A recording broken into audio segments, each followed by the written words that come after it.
Good morning and welcome to Breakfast Centrals, the 17th day of Nigerians still remaining in captivity. It's really sad reality that we're experiencing here in our country. We're going to be exploring and x-raying the state of insecurity, not just in Kwara State, in other parts of the country, the government's response to it, and what we as citizens can do. NUT has said their strike commences today. What's the implication of that?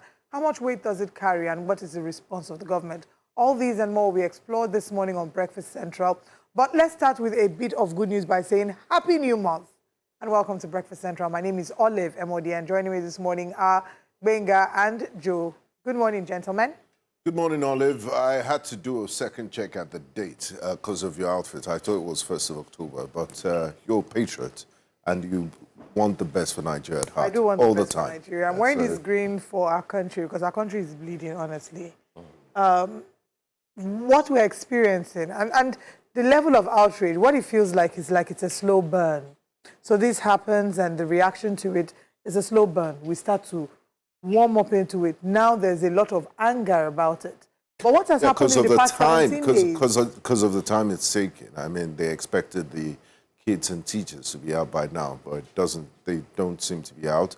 And of course, the indifference of the government by going about other activities, barely acknowledging the incident, and then it's a case of medicine after death, high-power delegation, 15 days after. To do what? Exactly. And 15 days after, we're receiving it. So the thing is, did we not see the level of urgency? Was there no there obviously was not a sense of urgency between the time the action was carried out and the date that the high-power delegation was sent to Kwara State. So it's like, how do we make sense of it all? What is the priority of the government? We'll get into the details of the story. I mean, we also hear about deployment of forest guards, but we'll go into that. Joe, you seem very, very yeah, I mean, extraordinarily quiet this morning. Yes, He's just processing everything. Not really. I've actually been reflecting on what has happened so far, so good. And it's quite sad that we're here on a Monday morning to discuss this again, after days have gone by. Aside that, over the weekend, a lot had happened. From Friday, we kicked off reviewing the president's 3 years in office. There was a lot of back and forth. His special advisor put out a tweet explaining what the president has been able to achieve in the past 3 years. And when Nigerians decided to dissect that tweet or that message or that press release, it pretty much is pointing towards what both experts, economists, Nigerians, former politicians, I say former because some are no longer active, but they were there, appointment-wise as well, and former leaders, those who were actually active in terms of from the business space. Some have applauded the president for what he's done so far, so good in terms of reforms. But at the end of the day, the finger is pointing towards what is true, and what is true is it's not trickling down. The average Nigerian still cannot afford to buy gas this morning as we speak. 12 kg of gas is 22,000 naira. Imagine. Bread prices, we do hear from grapevine that they may have to review again due to some recent changes that's got to do with importation and the likes, which inadvertently affect flour. There are also issues bordering on... I mean, the big elephants in the so many. To petrol, which is another one. And one will wonder, we have the refinery, but then again, when you mentioned that, they will say, is it your refinery or is it the government's refinery?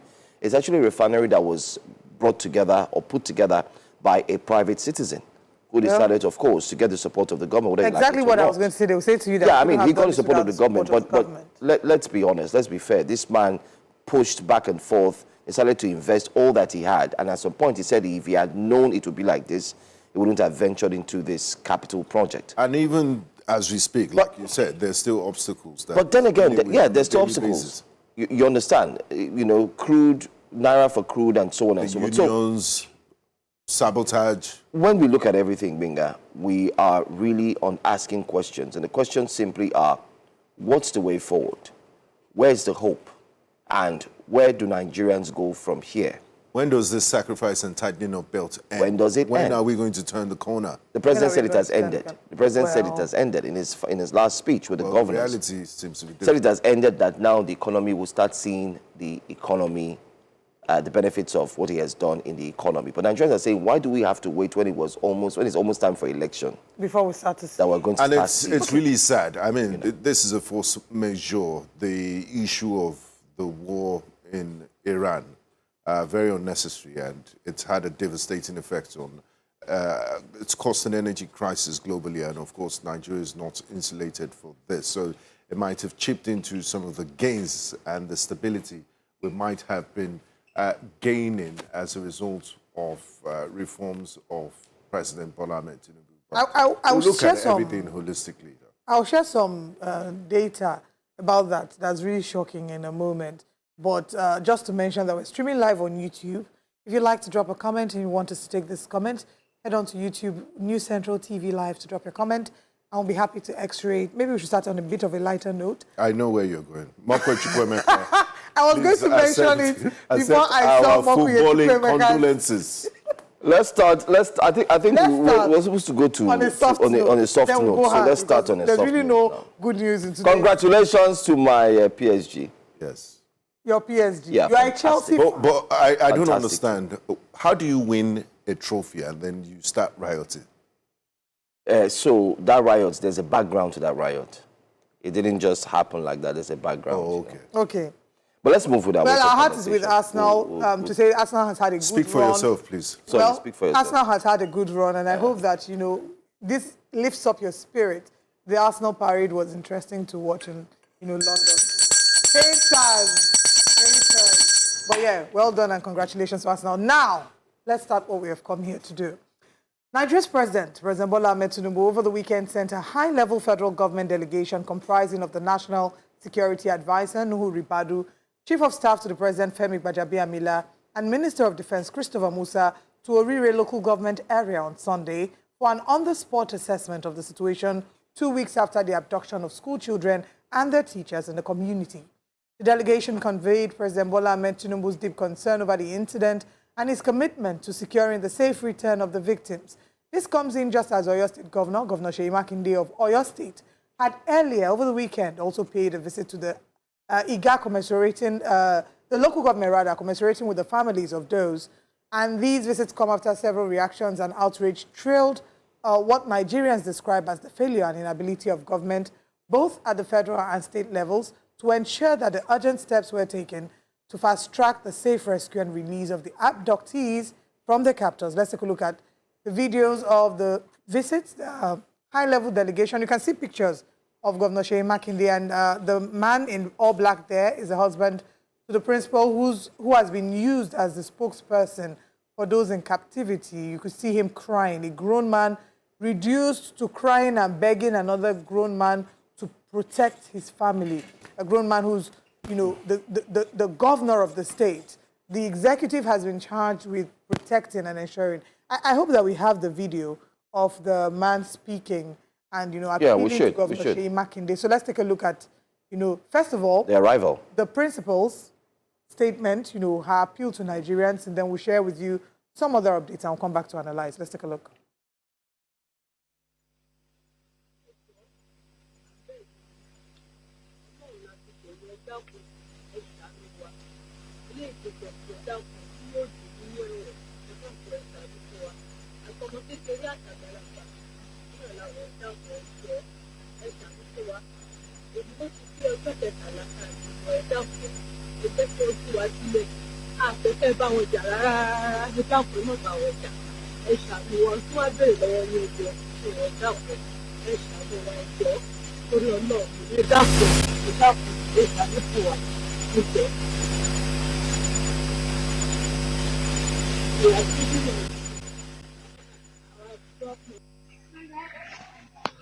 Please, I am here again to beg the government, President Tinubu, and the governor of Oyo State, Engineer Seyi Makinde, to please help us and dialogue with these people.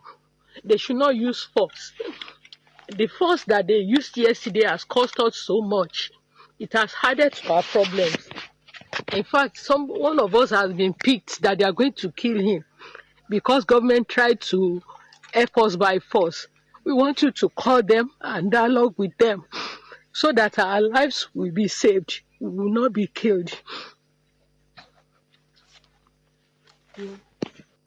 Èmi ni ọkọ principal community high school Oriire Sele. Èyí tí àwọn agbẹnipamọ́ gbé.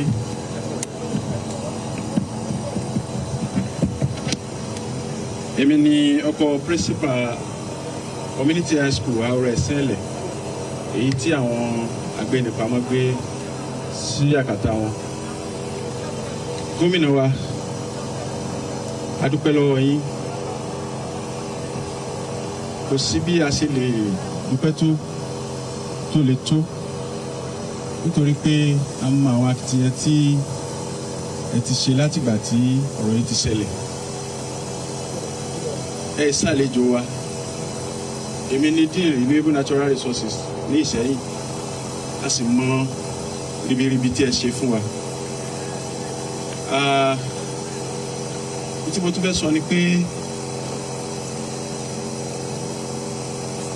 ẹ ní sàṣetì lórí ọ̀rọ̀ yìí, kò sí ní sú yín, kò ní rẹ̀yìn.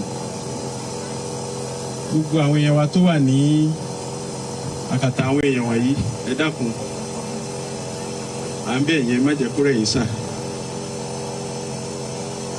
Àtọmọdé àtàgbà wọn, ìyàwó mi ni wọ́n ń lò láti fi ṣe fídíò tí wọ́n ń pín káàkiri. It's very disheartening and depressing. Mi ò ní sọ jù báyìí lọ sà, mo mọ̀ pé ẹ lè ṣe, ẹ kájú ẹ sì jù bẹ́ẹ̀ lọ. Ẹ ṣé gómìnà. Sọ fún yín pé Ọlọ́run á rẹ̀ yín lẹ́kún. Wọ́n ní kẹ́ má sunkún, kẹ́ má fòyà.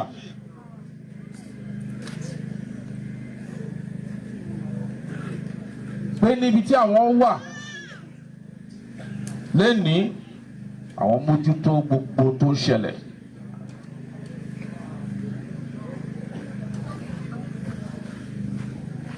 Pé kẹ́ lọ sinmi, kẹ́ ní fọkànbalẹ̀ pé ìjọba àwọn President Bola Tinubu wọ́n wà lórí situation tàbára wa.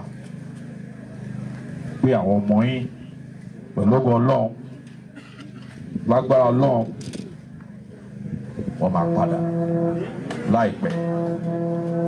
Láì ṣe kí ni? Láìpẹ́, lágbára Ọlọ́run.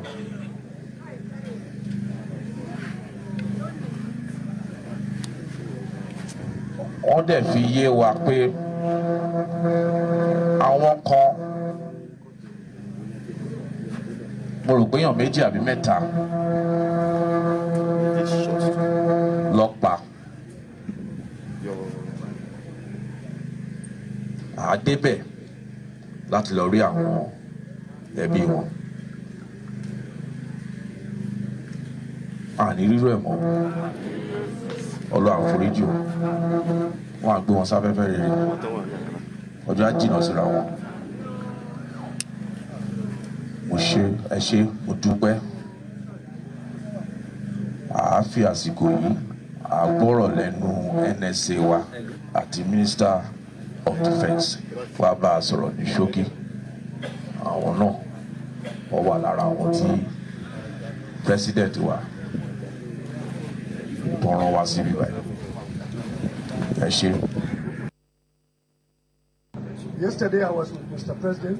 Incidentally, the issue of forest guards came up. He directed that we must establish for Oyo State forest guards of minimum of 1,000 from the first week of June.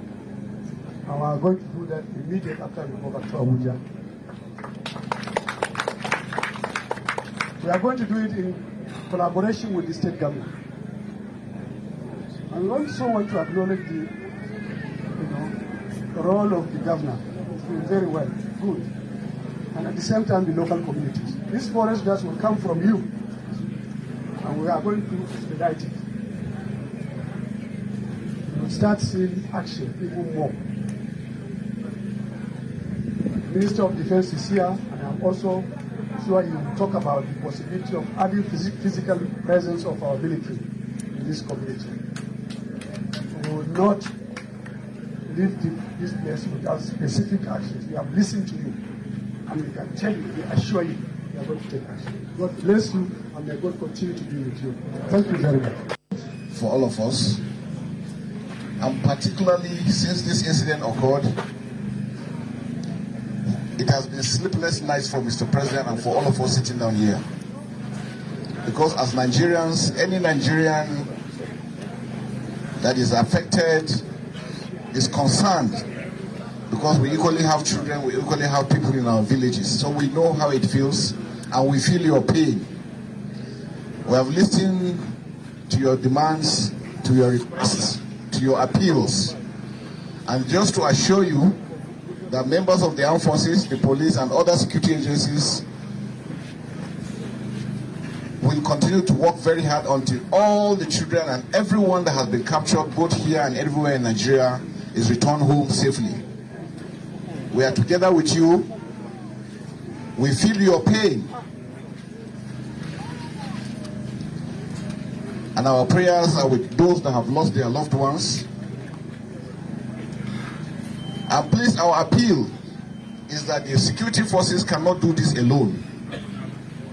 We need your cooperation also, because you know the terrain, you know the areas. Our appeal is, if you see anything that is strange, anybody that is new, people coming around, working aimlessly within your communities that you have never seen, please report as quickly as possible. Especially when you see people coming in to buy food in large quantities, coming to buy bread in large quantities, coming to do one or two things. Please don't keep quiet. It is our responsibility to report this as quickly as possible so that the members of the security forces can take action. We have also listened on your request for the establishment of a forward operating base here. We'll go back and handle that as quickly as possible so that this place can have more security. But I can assure you, as we are sitting down here, both in the sky and on land, we are watching what is going on around here. And as quickly as possible, we are going to get them. Let us continue to pray together. Let's continue to unite. It's not a time to blame anybody. It's a time for unity. You are a strong community. We have driven around. We have seen how resilient you are. And God is with you. God will continue to strengthen us. Their intention is to put fear among us and to put division so that you think the government is not doing right or people don't care about you. The president and all the team in Abuja and everywhere cares about what happens here. Because you, to us, you are all family.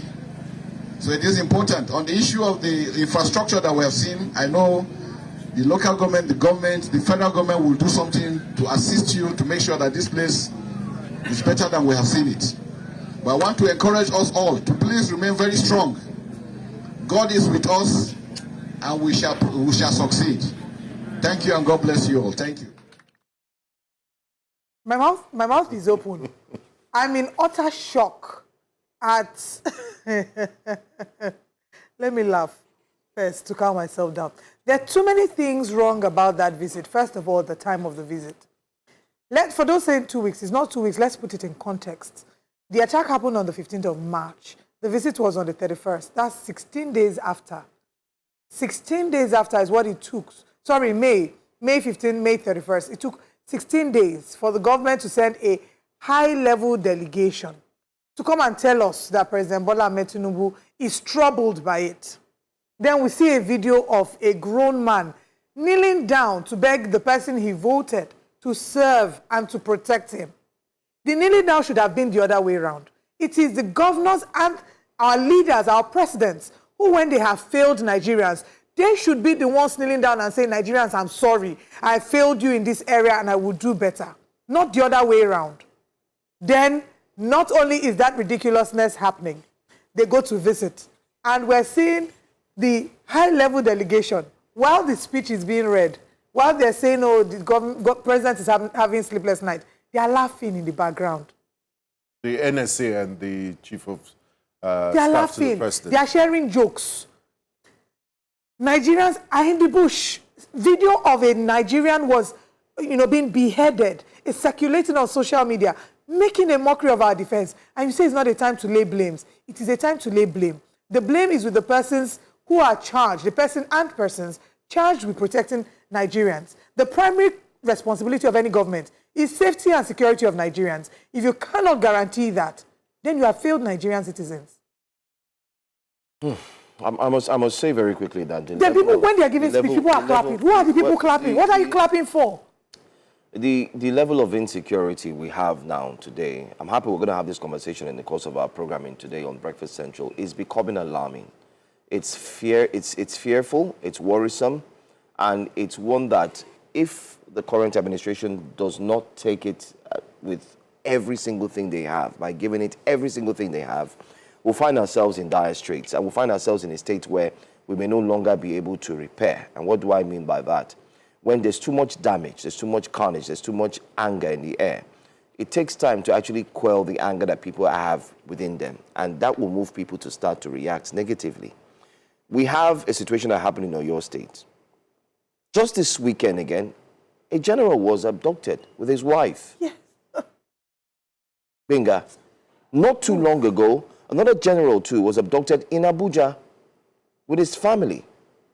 The one that was abducted this weekend, the driver was shot. Good enough, the driver did not die. So he was rushed to the hospital. We do hear that he was receiving treatment. We don't know the updates now. You're seeing what seems to be pocket size of insecurity spreading in different parts of the country. And we do hear that the Southwest is now being, covered by these so-called bandits. 1,000, 1,000 guards.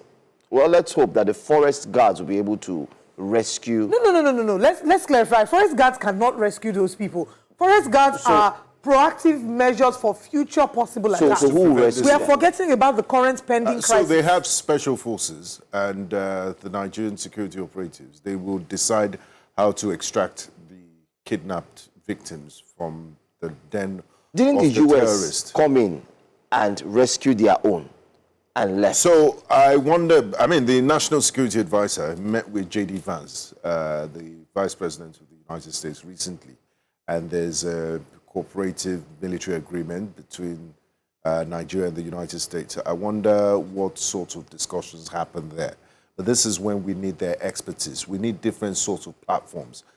Gone are the days where you go in guns blazing, and even then you have to minimize collateral damage. When you do that, they would hold the kidnapped victims and use them as hostages. And you might encounter, in course of crossfire, there will be some sort of death. You have FPV. Technology has developed so well that there are different things that drones do. Drones have night vision cameras. You can map out where these people are, do intelligence reconnaissance, tracking of where they are, have a sense of their routine. It's been 2 weeks. You should have been, taking all of this, and then you have your commando units, or if you have to even use some sort of sleeping gas to knock them off before you extract them.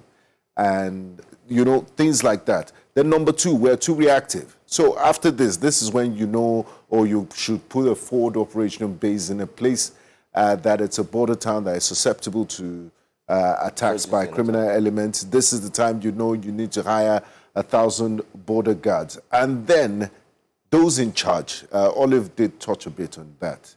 They're tone deaf. The messaging, the body language doesn't seem like they care. You can use your mouth to say that you care. You went there in campaign buses. You can use your mouth to say that you care, but the actions say otherwise. In this sort of, Nigeria is not, I think since the Civil War, we've not had this sort of heightened insecurity. The Minister of Defense still had the presence of mind to take up a chieftaincy title in Southern Kaduna and Kafanjan. And then right there, it's an insult to the victims and to the entire community.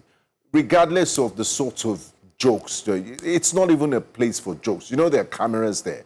You should be more circumspect. You're sharing a joke with the National Security Advisor and the Mr. Gbajabiamila, Chief of Staff to Mr. President, and you're laughing heartily. The sort of laughter you find on a birthday celebration and wedding. It's really tone deaf, and I'm really disappointed in this delegation that went there. That's not the time for it. And we really need to see some sense of urgency.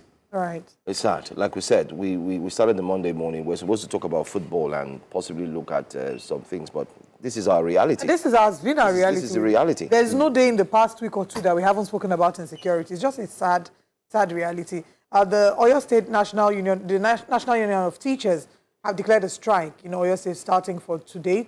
They've asked public and private school teachers not to show up. They are mounting pressure on the government to rescue these people. They put out a press statement. They say this is a notification of withdrawal of service by the national leadership of NUT, a call for total compliance beginning today, Monday, the 1st of June. They say that the teachers, the union and entire teachers in the country stand in solidarity with the victims and their families as more lawful engagements with the government for the safe return of the abductees continue. Signed by the State Secretary. Let's head on to X to see what Nigerians are saying. We'll take some comments from YouTube as well. Very quickly on YouTube. So we have Mr. Johnson says, this video clip is discerning. Same format, same speech, and all I can see is politics and nothing more that still looks like campaigning. I saw those Nigerian government smiling while that man is crying for the safety of his wife and the other kids. It's a shame. Ikenna Bright says, it has always been that we feel your pain. What pain exactly are they feeling? For more than 2 weeks now, all these terrorists send videos online. It doesn't mean these terrorists can't be tracked. Mokunye Chukwuemeka says, Olive, directed to Tinubu, the man is an abysmal failure. Nigerians need to come out and send him back to Bodilon. Joseph Mwagba says, why are people clapping? Can these government officials not talk without referencing the president? These men are lazy and wicked. My goodness. Mokunye Chukwuemeka goes on to say, Joe, it's not pocket size. It's high level of insecurity that we're witnessing. None ever witnessed before because of one man's ambitions. Please keep the comments coming. Let's quickly take a few comments on X, and then we will come back as well. All our stories this morning border on insecurity, really. On X, Ife. Ife says, more than 2 weeks after the kidnapping of students in Oyo State, President Bola Tinubu has sent a delegation by Nuhu Ribadu to the affected communities. What efforts are they making to rescue those kids and teachers? Nobody wants to see their lying faces. Bring back our children. Hashtag. Big Indica says, where are the children? What about their mothers and fathers? What are their mothers and fathers and siblings going through right now? Put yourself in their place. If this were your family, you would want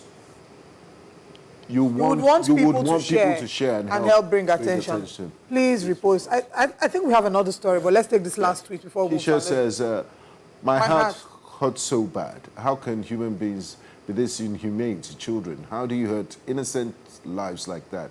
No one deserves that kind of cruelty. No one at all, not even animals, should be treated that way. All right. Let's now tell you about more insecurity stories. It's not just happening in Oyo State. It's happening in different parts of the country. Also, on the 23rd of May, 2026, worshippers, including children, gathered at the Oriire Ajayi prayer ground in Ekiti Local Government Area of Kwara State. Now, as preparations were going for the Children's Day anniversary scheduled for the following day, the reports have it that at about 8:30 p.m. thereabouts, armed bandits stormed the prayer ground and opened fire. 3 people were killed, and there were more than about at least 15 people that were abducted, including children. Reports have it that, you know, the little boys that were there as well as girls. Another viral video on social media also showed a second lady crying out for help following the abduction of her loved ones, calling and also appealing for help to secure the ransom needed for their release. Let's take a look at this video. Yesterday, I got a call from my mom that there was bandit attack at the mountain. That's where she used to worship. This is a mountain I've been to severally before traveling. I used to sleep over for a program. And she was telling me that, that the children are having their anniversary tomorrow, and there's this little boy that stays with her. The boy has been with us for years. He's a small boy. He's been staying with us. A few days ago, when I was even sorting out some things, because I used to send things to him, I kept a 2-scoop bag aside. I said, I'm sending this to Kola. So she said, please, guys, please. Please help me. Help bring my mom home. Please. If they ever told me that I will come online to cry, to beg, I will never believe in my own life. Please. I beg you, in the name of God, if you cannot donate, help me to reach her. Please, anything will go a long way. This is my mom we're talking about. Please, she's the only one. She's the only mom that I have. Please. They're giving us 1 week. Tell me how we're supposed to respect him another in 1 week.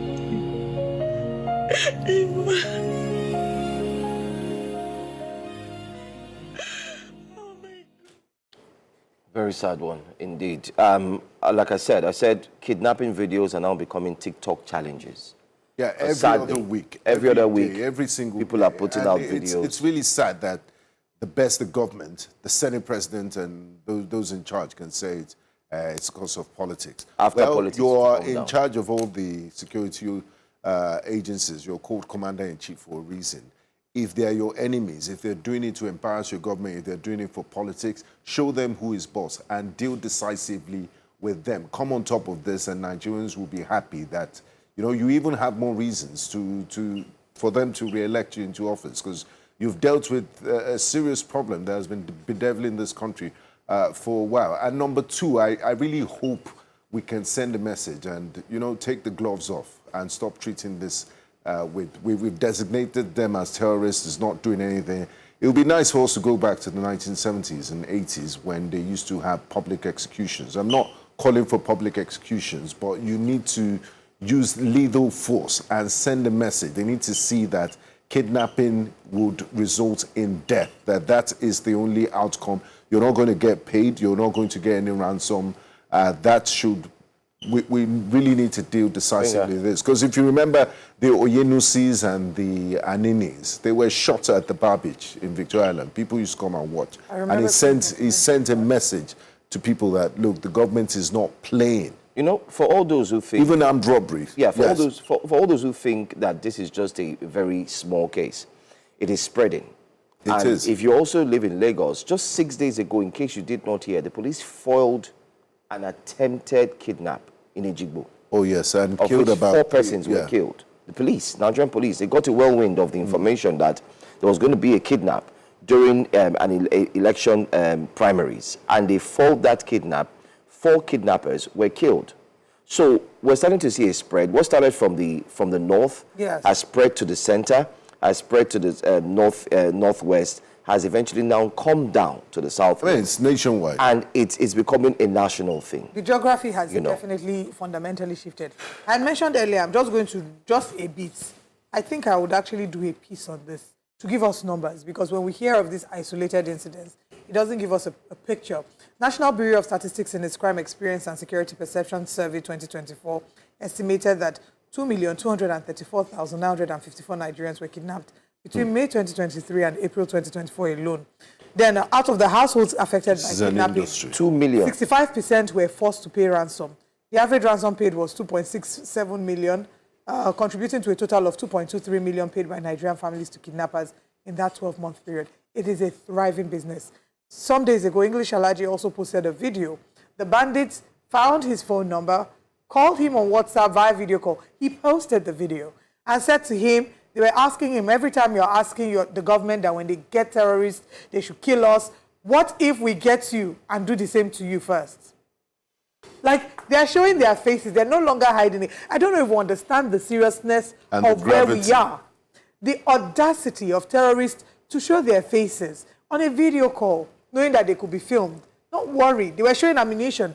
I saw the video. If you doubt me, go on his Instagram, the English Alaji. He posted it there. So, we're in a really dire circumstance. And the rhetorics, promises, speeches will not do it anymore. We need to see action.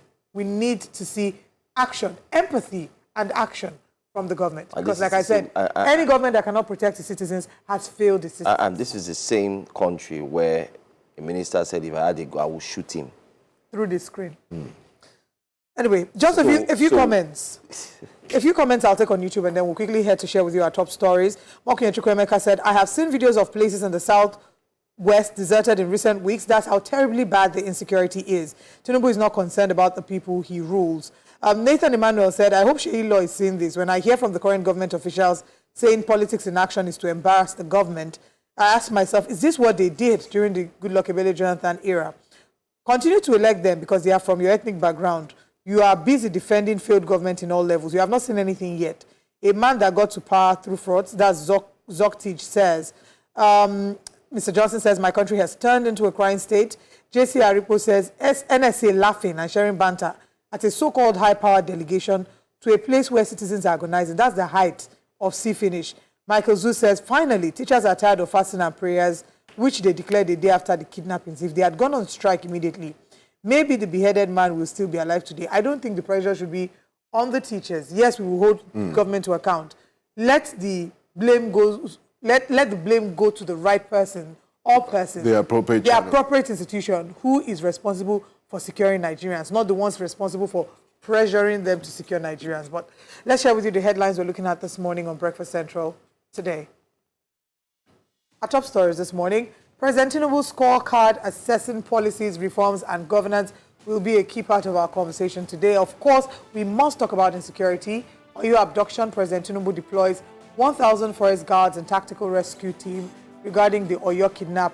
Nigeria records 3.89% year-on-year GDP growth in first quarter of 2026. We'll still look at the housing sector and tackling the housing deficit. Stakeholders push for innovative financing.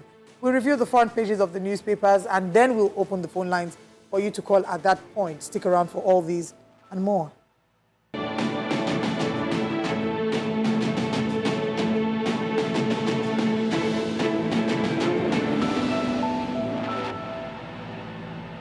Welcome back. As Nigerians continue to contend with rising cost of living, insecurity concerns, and sweeping economic reforms, attention now turns to a key question of accountability. How should the Tinubu-led APC administration be assessed nearly 3 years in office? From the removal of fuel subsidy and foreign exchange reforms aimed at resetting the economy to the sharp pressure on household incomes that followed, the government maintains that these decisions were necessary for long-term stability, while many Nigerians argue that the short-term impact has been severe. The conversation now remains whether these policy choices are delivering measurable improvement in citizens' lives or widening the gap between reform and reality. Joining us now to give an assessment of President Tinubu's administration is Dr. Oludare Marindoti, convener, Social Rehabilitation, Grace and Support Initiative. Thank you very much for joining us this morning.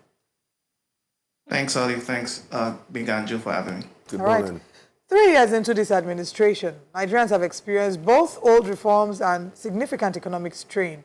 In practical terms, what measurable indicators would you say prove that the subsidy removal and the FX unification have delivered net gains for the average Nigerian beyond the stories of macroeconomic projections? And when will these macroeconomic projections reflect the lived reality of Nigerians? Thanks for that lead up. In my own opinion, I've always been a supporter of the macroeconomic, reforms. But here is the fact that cannot be denied, that while Nigeria as a state, as a country is better off, Nigerians as a people are obviously worse off. And, telling the people otherwise is like telling them not to believe their lying eyes or not to feel the hunger that pangs in their stomach. You cannot beguile the people. However, I will keep on defending these policies. Let's start with the fuel subsidy. I was giving analysis to a friend that if assuming you use 10 liters a day for 30 days in a month, you are going to get, let's say the subsidy that per liter is about 1,000 naira per liter, right? That means you are using 300 liters in a month. By the end of 1 month, you would have gotten 300,000 naira, subsidy. Someone that is using 100 liters in a day would have gotten 3 million in subsidy. The difference is 2.7 million. If you extrapolate that to 10 months, while you would have gotten 3 million in subsidy, the person that was using 100 liters per day will be getting 30 million, from 2.7 million difference to 27 million. So fuel subsidy had always been a welfare for the wealthy. So it needed to go. But definitely that was going to cause problems. It's also the same thing with dollar subsidy, which was what was happening. The perfect example I can use was what Dangote told us. Dangote refinery, very important. He said he got just $2.7 billion from the CBN at official rates. Assumptions that he got it when it was 460 and 750 or whatever. That 2.7 billion, if 2.7 million Nigerians needed $1,000, we will not get it from CBN. We'll go to Aboki. The difference between what we would have paid and what Dangote paid CBN was enough to pay the salaries of all Ondo State employees, including the governor and commissioners, for a total of 10 years. So that was also another welfare for the wealthy. And I believe all of you in the studio and people at home can agree that they were not hitherto able to buy this official exchange rate. Me, you know what I used to do? Because I'm a sharp guy. If I wanted to buy a ticket to Nigeria, let's assume it cost $1,000. I will send about 630 to my aboki. He will change it to naira for me at the black market rate, and I will buy that same $1,000 ticket with my naira card. I have gained $370 from this multiple exchange rate. Where do you think it's coming from? It's coming from the Nigerian people. It's better when that money is taken away from being given to the wealthy like me. I don't need subsidy from the Nigerian government, and put back in productive use like education, hospital, roads, and all these things. But these things are causing pain. And the pain, as I have always said it, I remember I've been on this program saying it a lot of times, the pain is largely because when the devaluation was done, protectionist policies were maintained. And I believe there was an incident that happened in Kigali that typifies, or at least to me explains or gave clarity to the reason why Nigerians are suffering. The panelists asked President Tinubu that General Park was his favorite president in South Korea. He protected the big businesses. And that FDR was his favorite president in America. He protected the people. Now, it was not like asking President Tinubu who did he think needed protection between the businesses and the people? And President Tinubu went on a tangent that did not address the question, which shows a lack of knowledge. Now, if you look at what General Park did when he protected the businesses, not only did he protect the businesses, but they had export targets that they must meet. They were getting cheap loans from the government because the government nationalized all the banks, but those loans were only given after they had met their export targets. Those chaebols at the time, they could not enrich themselves from the profits they were making. They were not even allowed to import foreign luxury items. So this one you see $10 buying yacht, it was not possible. And if they never met their targets, they would lose their chaebols. A lot of them, because General Park was a military man, so he could dictate to the people. Now, all these conditions are not being there. There are more conditions, in that cascade, and all these conditions are not being put on the protected businesses like the Dangotes on cement and sugar and flour and the Olam Honeywell. What's it called? These conditions are not put on there. They are not mandated to export and earn foreign exchange for Nigeria, but they are getting the protection. So Nigerian consumers are already a captive of these people. And can I quickly ask? We are paying too much. Dr. Maridoti, and I hear you in terms of you applauding these policies, which is what, a number of those who are aspiring to be president also said they would have removed subsidy. The question is not whether or not subsidy should have been removed. Where did the money go? Yeah. So the way I can best describe it is like, there's an American saying that if you are in a hole, you should stop digging, right? But when you stop digging, you are still in that hole. You have to get out. So if you think about the fact that when we stopped paying subsidy because we were borrowing money those periods, but the moment we stopped, we were still owing money that we've been owing for decades that we needed to be paying off. So this the benefit will definitely lag the pain. That is why I had been talking about the undue pain that the Nigerian government was hitherto putting on the Nigerian people. That when they decided to remove these subsidies, it was bound to cause pain. So the artificial pain and the artificial burden that the Nigerian government was putting on the people, as they removed it, there would have been a little bit of anesthesia. The people would have been able to survive. And then they would have been able to wait, because all these economic policies usually take about 20 years for it to actually materialize into real growth. If you look at the stories of South Korea, like I mentioned, China, every country that has grown, it will take a long period of time. Okay. You need your people to be educated. Dr. which is Marandotti, very important. I mean, the last statement you made, 20 years. just when you mentioned 20 years, just sent alarm bells ringing in my head. And I totally understand you. I remember what General Park did for Hyundai Heavy Industries, the Samsungs, and also Deng Xiaoping with state-owned enterprises in China. But bringing it back home, I mean, we don't have the luxury of 20 years, and people are struggling to survive on a daily basis. It's a state of emergency. Are there any low-hanging fruits? I mean, we've tightened our belts. We're not complaining. People are not in the streets. I remember when former President Jonathan moved petrol to 65 naira, it was, I mean, everybody came out to Ojota, Occupy Nigeria, and look at what's going on now. So the government still has a bit of a honeymoon period. At least people are agitated and coming to the streets yet. How do we prevent that from happening, and what can they really do beyond CNG and sharing of rice to really stop this pain? The sharing of rice is very, very disgusting to me. Wasteful spending. You know, if I'm to tell you, like, telling Nigerians to tighten their belt is like telling a man with a scaphoid abdomen to come and tighten their belt. He's already wasted. He does not have any weight. So it's not about tightening belt. It is the fact that the low-hanging fruits, the most important low-hanging fruits, are all these things that I was talking about in terms of the the import duty that the president is using to put a burden on the Nigerian people. And the 20 years that I was talking about is not 20 years for us to be able to feed ourselves. The average Nigerian right now is not asking for a luxury car or a big house. They just want to get by, feed, take care of their children.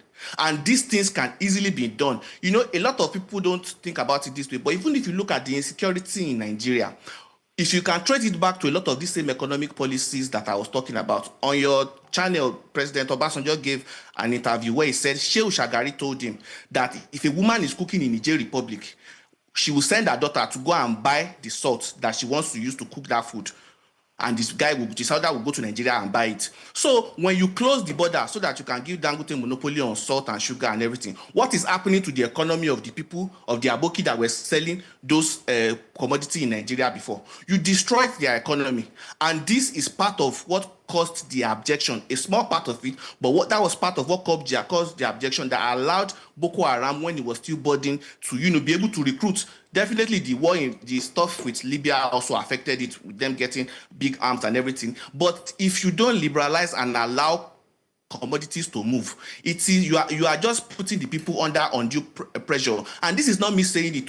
Dangote did an interview with the International Finance Commission. Within the first 3 minutes, what Dangote said, and I quote, is that Africa needs freedom of movement of goods and services. Without that, we cannot be prosperous.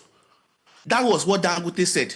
Nigeria needs to listen to Dangote, allow freedom of movement of goods and services, so that people, they just passed sent the memo, and it's probably going to take effect in July 1, that they are going to allow people to be able to bring in luxurious buses for public transport at 0%. That will help transportation in Nigeria, regardless. The president can even still give those people subsidy on the fuel that they are putting in the transport, in the in their buses for transportation, and that will still be effective. But this should have been done in 2023 when those policies were announced. The president himself said it, that the hallmark of a great leader is to do what he needed to do at the right time. He had failed to do a lot of it at the right time, including the insecurity that you were talking about, because that one is also a direct, I blame him directly for his inaction on that. So if we are going to focus on the low-hanging fruits, it is in removing the burden. Let me give you an analysis. Based on the volume of rice that Nigerians imported in 2024, it was about 2.1 million metric tons, right? If we assume that rice was imported with 70% premium, right? That premium in loan, if the amount of money that Nigerians paid the Nigerian federal government is, if you convert it to dollars, equal to about 835 million, which is about the same amount that they borrowed from World Bank to do direct cash transfer. So do they need to go and borrow the money from World Bank when they can just remove import duty on rice? And this is just on 2.1 million metric tons, right? We still grew 5.4. So if the import price becomes cheaper, the persons growing in Nigeria will also have to sell it cheaper. And yes, people have said they are going to make losses, but the federal government can also keep on supporting them. And the argument on foreign exchange is also not germane, because that is because they assume that the people that have the money to do this large imports are keeping their money in naira. A lot of them have dollar already. If you told Ibeto to come back and be importing cement in Nigeria now, he will not go and be looking for naira. He already has dollar. So that would be a form of positive foreign exchange investment in Nigeria. So all these arguments, they don't hold water. Nigeria needs to open up its economy. Otherwise, the people will keep on suffering. The people don't have any room to tighten their belt again. Their waste is almost zero. They are starving. Okay. I mean, I can tell you a story that I have avoided to say because it brings tears to my eyes. I took a friend to an hairdressing salon, and a 4-year-old said, "Mommy, I want to poo-poo." And the mom started scolding her. So I asked the mom, "Why are you scolding your child?" Because she wants to poo-poo. Then the woman told me that if she poo-poos now, she'll say she's hungry. I don't have what to give her. Imagine a mother getting angry that her daughter wants to go to toilet because of hunger. And President Tinubu is taxing food, taxing food out of the stomach of Nigerian children. Do you now regret? It is very, very annoying. Do you now regret having supported President Bola Tinubu? Because I recall that before the elections, you were a very prime supporter. Has your position changed? It has not changed, because what did Peter Obi say even when President Tinubu allowed the small imports to come in? He said it was bad. The same thing with El Rufai. He said they are now going to import food because of election. They did not see the economic logic in it. Look at something like wheat. We cannot grow wheat in the tropics. Wheat is majorly a temperate crop. So we are now protecting 70% on wheat that we cannot grow, on flour that we cannot grow, so that somebody can just bring it in and just grind it. For the past 40, 50 years, they have been protecting it.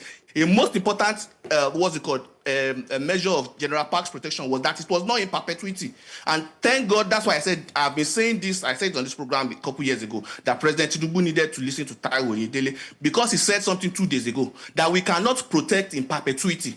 And I'm pretty sure that is why he has been getting death threats. I do not regret it, because Peter Obi said, I told my friend, the reason I didn't support Peter Obi in 2023 was because he said he was not going to unify the exchange rate. When I knew that it was the rich and the connected that were making money, and this was a form of wealth transfer from the country, the state, to the wealthy. The import duty that gives the price umbrella for people like Dangote and Boa to sell their commodities at exorbitant price is a form of wealth transfer from the poor to the wealthy. So if Nigerians want to look for the reasons of our suffer, like Fela said in Overtake, Don't Overtake, Overtake, the reason of our suffer, it don't they show in face to us, and it is in the connected, the wealthy, the Boas and the Dangotes of this world who have monopolized the market in Nigeria and are charging us exorbitant premium on common things that we just need to survive. Sugar, salt, rice, flour that is used to make Indomie, spaghetti. But we need to know where our problem lies. Dr. Maridotti, so I mean, I've been listening to your summation so far, so good. And I seem to have a lot of questions. I just need if you can be very apt and quick with your responses. I'm going to take on the first one you highlighted now, that the likes of Dangote and so on have monopolized the industry. The question I want to ask is, aside from these major players, where is the government playing in this particular field? Do we still have the old companies who are equally producing this? That's one question. If we don't have them, then what do we expect from the likes of Dangote? Besides, let me start off with the refinery. How many refineries do we have in Nigeria, and how many of them are working? Thank you very much. You know, we are talking about switching from government monopoly to private monopoly. While private monopoly might be efficient, it doesn't still mean that it's not transferring burden on the system. If Dangote wanted monopoly, then it should be able to also obey and adhere to these, restrictions of general park chung. Because the stuff, the question that you're asking is not the fact that the problem is not the fact that they are monopolizing. The problem, or they are producing. The problem is the fact that they don't want competition, so they are not globally competitive. Dr. Maridotti, so Nigerians are being charged Dr. Maridotti, premium. my question is just simple. Do we have a working government refinery as we speak? No, we don't. Okay. But Okay. having a working government refinery is not the most important thing. A refinery is a globally viable business. Dangote is not Dr. selling all the products of his refinery only to Nigeria. He sells it globally. So where do we get our fuel from as a country? We should buy from Dangote. If I come to Nigeria today, I will go and buy from Dangote. Okay, but you should fine. have competition so that the prices, the forces of demand and supply will determine the price. Just to add to what my colleague is saying, because I'm seeing you putting the blame on private individuals who are in business to make money, the likes of the Dangotes and the Boas. On the one hand, you also did complain about the quality of life that Nigerians are living and talking about how President Tinubu is still taxing them. And then again, you still say that you are in support of President Tinubu. So I struggle to see, your stands and where you stand in terms of why are we blaming the private individuals? Shouldn't the blame be at the government's feet? It's not the government the one responsible for ensuring that this macroeconomic indices is a reflection and starts to be reflected in the quality of lives that Nigerians are living. Why are we blaming private individuals? Is that where the blame should be? I completely agree with you. We can use this phrase that Lenny used to describe people, Americans who supported socialism, that the government has acted as useful idiots because a lot of them don't benefit from these policies and they allow the rent seekers, the people who can charge us premium based on the protection that they've been able to get this what's it called. So the government is ultimately responsible because they are the ones that can defend us. They are the ones that can protect us from this thing. So what I'm just trying to tell you is that these people are trying to do business. If I was in their shoes, maybe I would also be looking for this protection too. But this protection is putting this benefit of a few special interests over the benefit of the general public interest. The only difference is that the general public interest is diffuse. This special interest, they are concentrated. So that is the reason why they will be able to come on news and lobby the people and lobby the government. Nigerians right now support banning importation of fuel, even though it is going to eventually be at their own detriment, because there is nobody saying, if you import something, Nigerians love Dangote. If you import your fuel and it's not from Dangote, people will just not buy it. I don't have to force you to be I don't force me to be your only husband. You can have a choice. And you will choose if you want to buy from me, to buy from me. So that is what I'm saying. There has to be competition. And if they cannot survive under this competition, then so be it. That means somebody else let's just close this, since we have more questions. We have another guest who's joining us. But don't you think the competition should actually come from the government? The refinery should be working. But that's a different conversation. I was going to go into more deeper, question. But then again, the government cannot handle any business. We have another guest who's joining us. I'd like to bring in our second guest, APC chieftain Peter Obi. Good morning and thanks for joining us on Breakfast Central. Not just an APC chieftain. I'm first of all a scholar. I'm an academic and I'm a journalist. I am a researcher. So the APC appellation does not totally define me, essentially, because I want to discuss Nigeria. Thank you very much. And we'll start with the elephant in the room and the mood in the country, insecurity. The president is the commander-in-chief of the Armed Forces Federal Republic of Nigeria. A few years ago, in the height of Boko Haram insurgency under President Goodluck Jonathan, he says, Mr. President, no excuses. The buck stops at your table, and he should take responsibility. Now, we've seen increased spending and repeated, our current budget is the highest for security in the history of Nigeria, but we still see military operations, banditry, kidnappings, and rural violence persisting across the country. What exactly is failing? Why is the strategy of the ruling party failing? And what's your assessment of the security situation in Nigeria today? Well, I will speak here, like I said, for Nigeria and Nigerians first before I get into the narrow confines of partisan politics.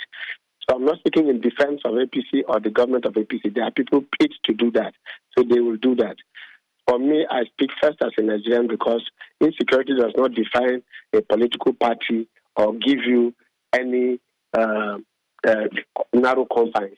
So it is not in our interest to always pigeonhole and say we are talking about it as APC. Now, essentially, what has happened to us is that Nigeria at all times politicized everything. Nigerians, I'm not saying the government, Nigerians, including government. Otherwise, are you not shocked that it is always on the eve of elections that partisan security interests start picking up, and sometimes in a dastardly manner? Remember the Buhari years in APP. Remember under Jonathan, because nobody wanted him to stay longer. Remember now under the last years of Buhari in government, and now today, eve of election, school children are not just being picked, they're tortured and put on viral videos. The psyche of the nation is bleeding. So what do we do to stop it?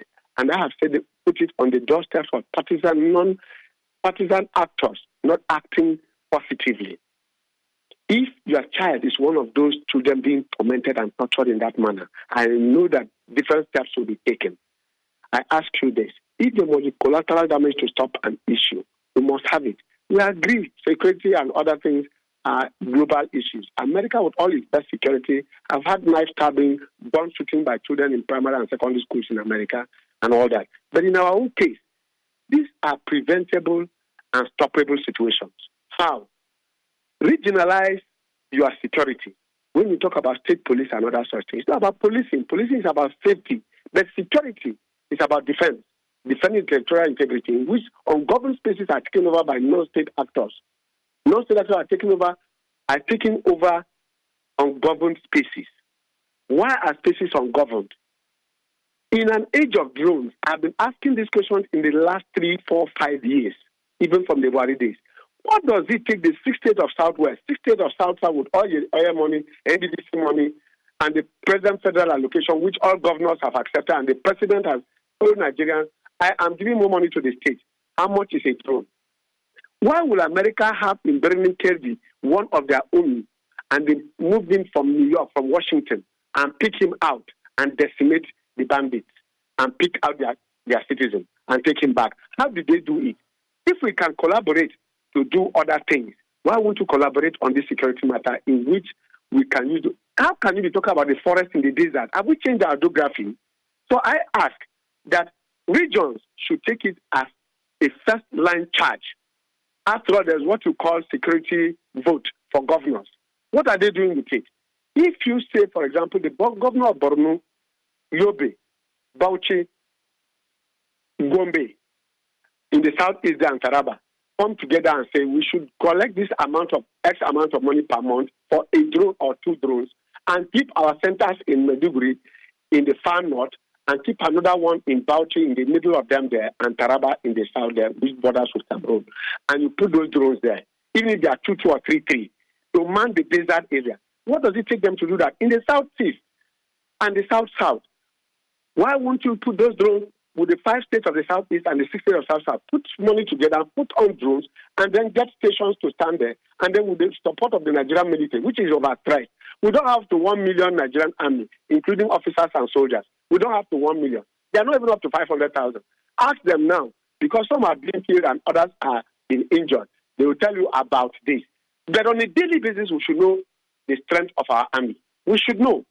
Google Iraq, Google Egypt, Google South Africa. They will show you the number of military they have. We don't have that kind of data. So on a daily basis, we are being given staggering figures that differ from day to day, hour to hour. They shouldn't be. We can't even give. We don't have a database. So all this put together gives us the task that the commander-in-chief, like he said to his predecessor, that is Jonathan, if you cannot do this, quit. He has told us that he should not be pitied. President Tinubu has told us that he should not be pitied, that he signed for this job, that he takes full responsibility for any lapses. He has not shied away from that. He has not denied it. So the issue of going to remind him that the box up with you should do that or do that, he has accepted responsibility, and he says he's not afraid of criticism, that you should prefer solutions after the criticism. You are not doing well, but this can be done. And that is why I started by profiling solutions. That, in an age of drones, we have no reason to talk about insecurity again in the desert. The desert cannot afford the canopy for any criminal to stay. So I believe that the commander-in-chief should bring the armed forces together, synergize with the regions, and then go ahead to ensure that equipment, for instance, like you said, the defense money, the defense funding has increased more than any other time in our history. And that is because sophistication in insecurity, there's not just insecurity, it has become even more sophisticated, that they now do it and bring you the videos and show that they are here. So with those kind of pictures, why do we still need to say that we are looking for them? We can do it. Our collaboration with America, the Israelis, and others should be such that we direct it at this. And in no time, in the case of Nigeria, because Nigerians as citizens are determined to wipe out these levels of insecurity, but they need government support to do so. And citizen security and safety, they are two different things. The security and safety of our citizens are two different things completely. The police are in charge of safety. The army and other paramilitary forces, like the civil defense, are in charge of security, to secure the spaces, and especially the marine soldiers and other such persons. So I think that now they have added the mining army, which also stands to ensure that there is security within the mining communities. So I believe strongly that we need to have a commander-in-chief who synergizes and coordinates all the forces to ensure that this happens. And with the age of technology, we need more technology applied. All right, Honorable Obum, you've talked about us needing to have a commander-in-chief who is coordinating all the security forces. It's President Tinubu, that commander-in-chief that you speak about. In terms of also body language, there's been criticism about how the government has responded to this, sending a high-profile delegation 16 days after this attack occurred. How do you assess this? I think we are talking politics when you start saying 16 days, 20 days. If you go there after 24 hours and nothing changes, what have you achieved? It's just the optics, and to snap pictures of it is very compassionate. Leadership at the security level does not require pleasantries. It does not require niceties. When people want to see results, where are the children? Whether it takes him 30 days or not, we want to see the children out of that. So visiting and all that is just playing to the gallery to show that he went there and then he cried and he shed tears. That's the compassion. Honorable Obum, but the government did not even acknowledge the kidnapping of these children until after 72 hours. Is that also playing to the gallery or optics? I mean, the responsibility of the government is to protect the lives of Nigerians. That's the barest minimum they could do, acknowledge that this incident happened. They didn't. Acknowledgement is that they should report to the citizens that their children have been kidnapped. That's what you're saying. But to say that they knew about it and moved in to deal with it, the governor has been talking almost on a daily basis. The governor of that state, this is the chief security officer of the state. They are not asking the president to do that. They are sub-regions and sub-nationals. We keep taking away responsibility from the sub-nationals. These are sub-nationals and sovereigns in their own right. The first person to report is the governor of the state, not the president of Nigeria. He reports. Otherwise, the president responding does not show responsibility. To bring back our girls. In the aftermath, he didn't ask the governor of Borno State then, Kashim Shettima, to bring back our girls. He said, Mr. President, bring back our girls. And all the protesters were pointing fingers at the president because he's commander-in-chief. He controls, he calls the shots of the armed forces of the Federal Republic of Nigeria.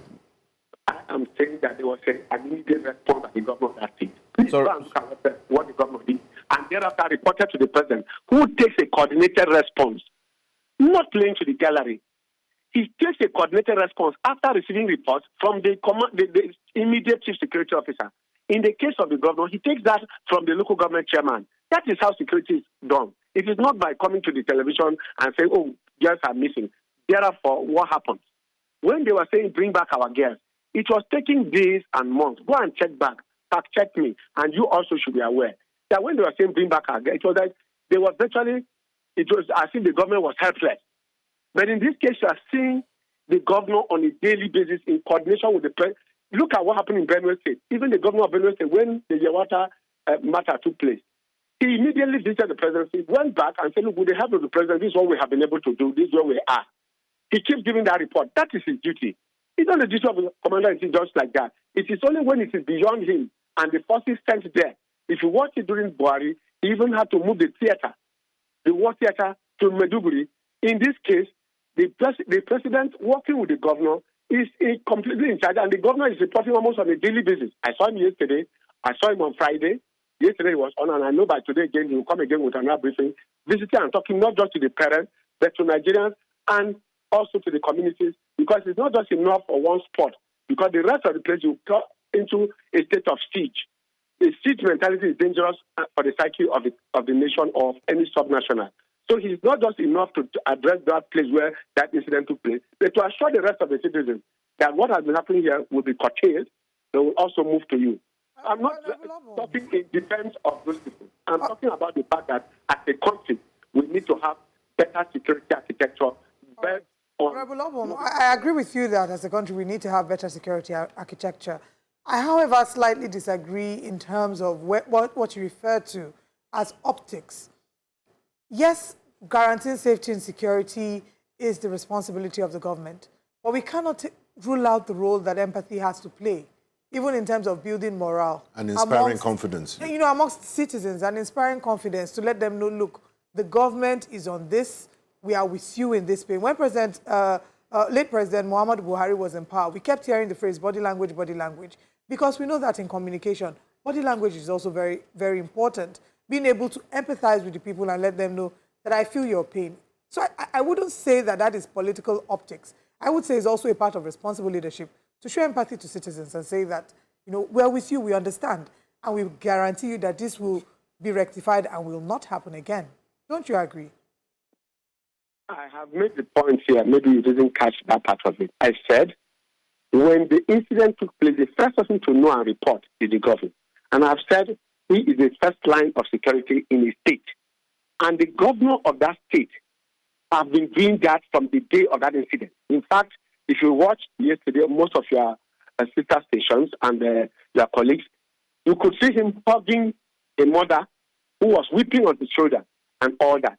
These are the things that should happen after government has set in motion a way of recovering that. What other confidence can be best than that?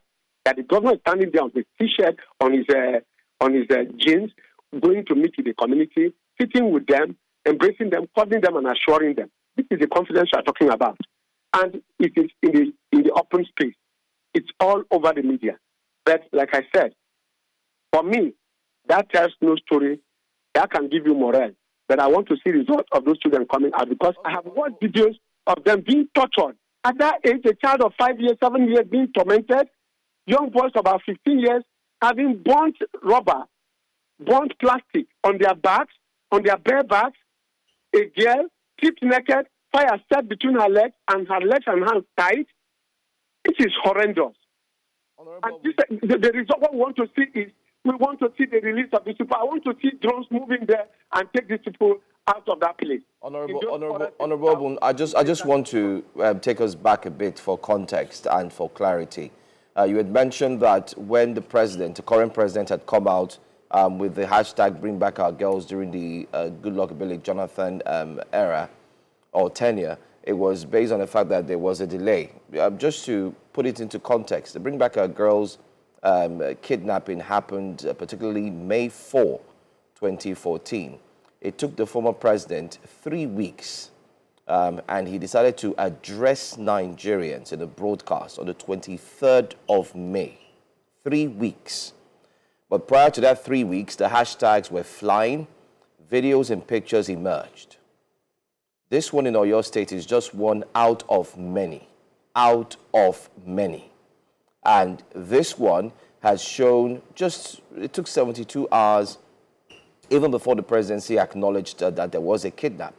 We were following the handles here. And after that, it's taken roughly 2 weeks before the high delegation has been sent there. So what is the difference between the two? And yet, hashtags are not flying, protests are not everywhere, unlike it was done before. What Nigerians are asking for, definitely, from our review and the messages we've gotten, is that can something be eventually done? And are you also aware of the recent videos that are surfacing online? It's much more like a TikTok challenge where everybody's coming on social media to plead and ask for help that their father, mothers, or children have been kidnapped. It's now a popular thing that happens every week in, week out. What do you say to that? I have told you that insecurity is a daily occurrence and a global menace. In the case of Nigeria, the continuous, especially coming on the eve of it, last year, you could count with one hand the levels of school kidnappings that you took. This year, June, this is just already, today is just 1st of June, 5 months on, and what we have had is not just the number, it's the severity, the degree of it. That's what's painful to me. At no point I have took up by telling you that I'm not here to defend any government. Those who are paid to talk and defend government are sitting there. I'm not one of those employed to do that. And I'll not be talking partisan politics today. I said so to you. So the point I'm making here is what I want to see as a citizen whose children, whose fellow citizens are in pain in one part of the country or the other. That is the basis of my discussion, never to defend that. What I'm saying here as a communication expert is that, one, the communication pattern to who and how. If you go to those parents every day and tell them, sorry, it's more painful to them than to say, I am walking. You didn't see me when I was in the bush. For the parents to be reading that government, soldiers, aircraft, drones are all over the place. If you even show her those pictures and come to tell her that, it makes more sense to her than to be telling her story every day and giving her food to eat. Because she wants to see her children. So what we see here is the different responses to the issues that come up on security. Is government doing anything about it? Is there any effort being made? You heard the governor even to the frustrating point of saying that nobody should use force that is ready. And I saw a video of a woman, one of those captives, sitting there and saying that government should not use force. And I'm sure those are the things that the governor is watching, who is on ground, and saying that government is ready to pay anything. Whereas, if you remember, the chief of defense had said nobody should negotiate with bandits. But this governor is not ready to do so because first hand he's seeing what is happening in the forest. So the number I put it to the upcoming elections in order to discredit the government. That also has been an issue. That is an issue. It didn't just start now. It has been there. I told you even under Jonathan, it happened under even Obasanjo. Remember that it was in Obasanjo that we had the uprising in the southwest, where you had the Oduduwa group coming out against Obasanjo. Then it has become a pattern in which each time there is a president, it is his region. The militants were very ferocious under Jonathan. Then the thing failed into the militancy in the northeast. At that time, I spoke to BBC and VOA and warned that rewarding those people under the Yar'Adua government was going to encourage more youth to now think that taking up arms against the state was fashionable and profitable. I said so before Yusuf took off in Maiduguri. If you go and fact check me on BBC and VOA, when I was being interviewed on this matter, I said so that this was going to happen. And when it took off, we today are here, that now it is the southwest that is getting it worse than even the northeast that started with it, in which it is known now in the streets or in villages as it happened in Kwara, but in schools. So the safe school initiative that Jonathan started with because of the Chibok girl matter is now resurfacing in the southwest at a time in southwest now is the president. Is it a coincidence? Is it a coincidence? So we are going to have ourselves to blame if we don't stem this and take decisive action as a country. I urge the president and commander-in-chief of the armed forces to use everything that he can, even if it means stopping to give it the security votes, to ensure that there is enough technology to deal with the menace of banditry and these kidnappings and ransom taking by bandits and other such elements, criminal elements in society. That, for me, is the way to go, rather than looking for who is being told sorry. Nobody wants to hear sorry. Nobody wants to say anything that will make him be pitied. People want to be envied and not to be pitied.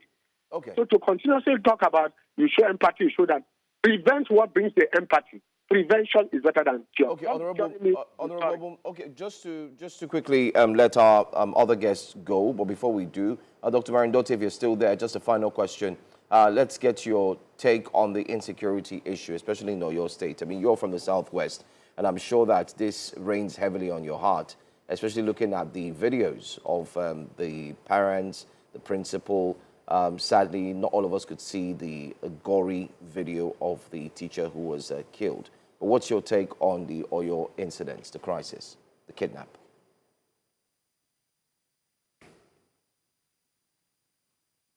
Sorry, I was on mute. I would first want to respond to Mr. Cletus and say that Yoruba people have a saying that Ogun asotele okin paro to bagbon. That is to say, to be forewarned is to be forearmed. If we are going to be saying that we know this happens every election cycle, that means we know it. So the Aroto backbone part, what is it supposed to do? Is not to prepare for it and to ensure that it will not happen. I anticipated this in 2023, came to Nigeria with a proposal about drone, met with some guys and everything. And then upon my inquiry, I met with one of the chief of staff of one of the Southwest governors, not my state. And then they told me that they cannot get drones without the certificate of end users from the NSA.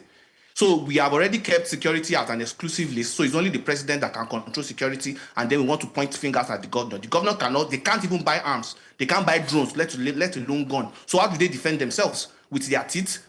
Go and bite the bandits?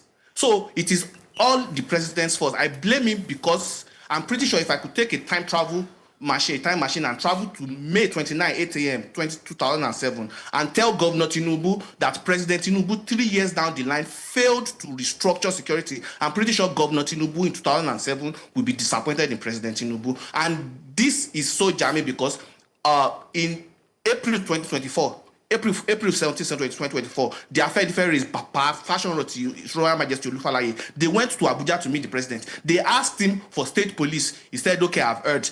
4 days later, Igbetogun came out and said that we don't need state police, and the president kept him there for over 2 more years. Fast forward to August 9, 2024, the Patriots, under the leadership of Chief Emeka Anyaoku, went to Aso Rock and asked the president for state police, and he said he has economic problems, and that is his foremost concern. He should have known that the economy will not be fixed without solving the security problem. I know that the issue of state police is not about economy, but about security. It is a security imperative. It's not about politics.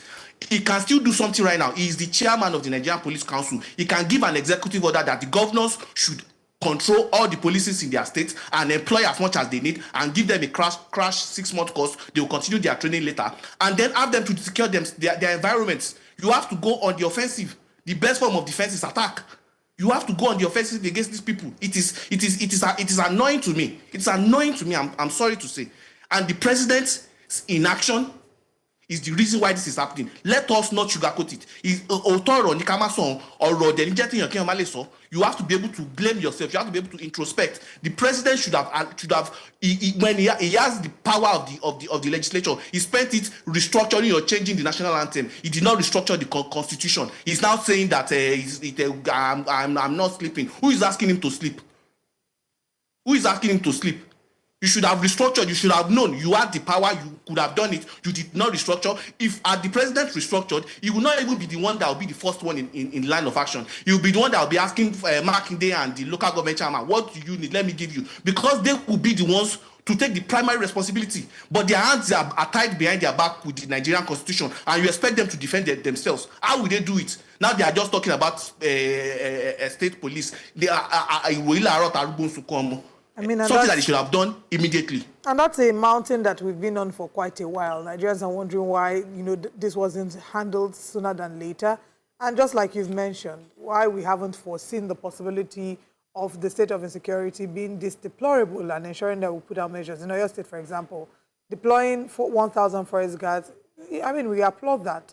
But will it solve the current crisis? Why wasn't this done earlier? I think these are the issues that we should speak to and highlight. Why are we not ensuring that, why is the government not ensuring that these measures are put in place to prevent the attacks as opposed to us now having to look for situations after, solutions after, even though right now, whatever solution will not make up for 16 days in captivity.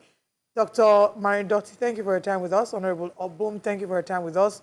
Ultimately, our desire is for a better Nigeria for every one of us. And in whatever way we can do that, we will do that, and in holding the government to account, we will continue to hold the government to account. Thank you, gentlemen, for joining us this morning on Breakfast Central. Thank you so much. Thank you for having me. All right, we're going to a very quick break. When we come back, we have more conversations to explore this morning, so please stay with us.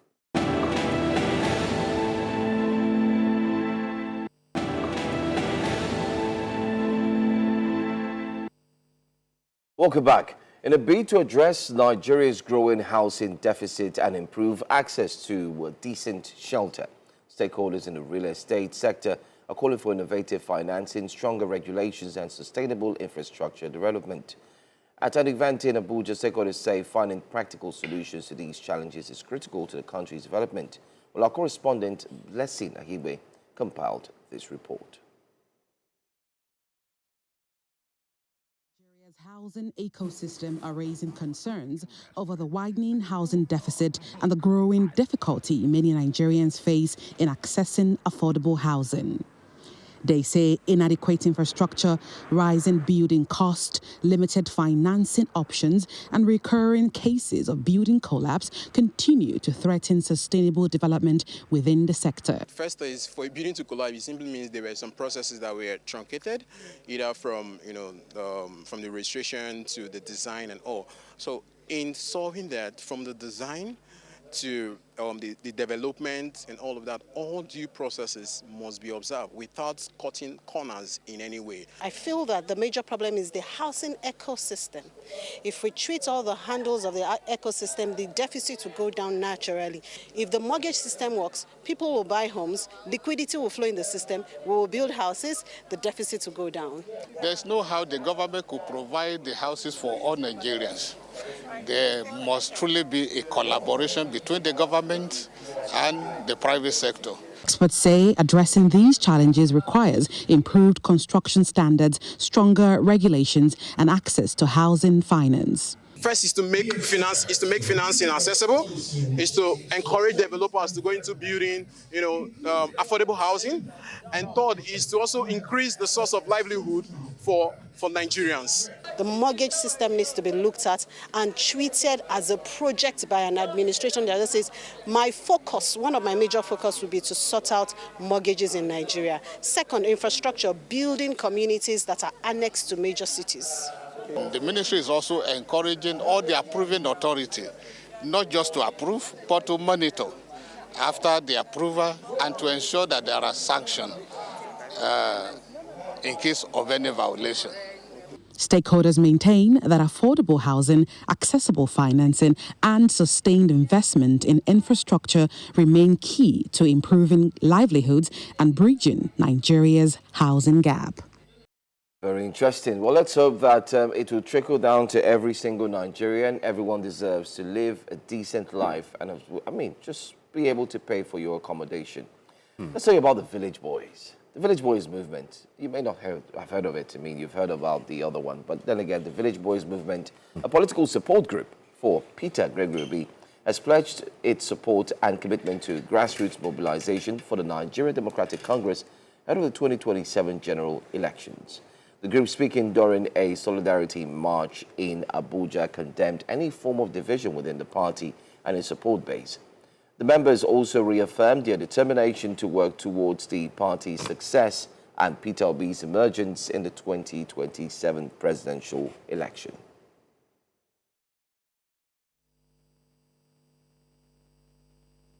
Election cannot be won in Abuja. Election cannot be won in Abakaleke only. It cannot be won in Ilela. It cannot be won in Ijebu only. You have to go back to that your root where you are founded.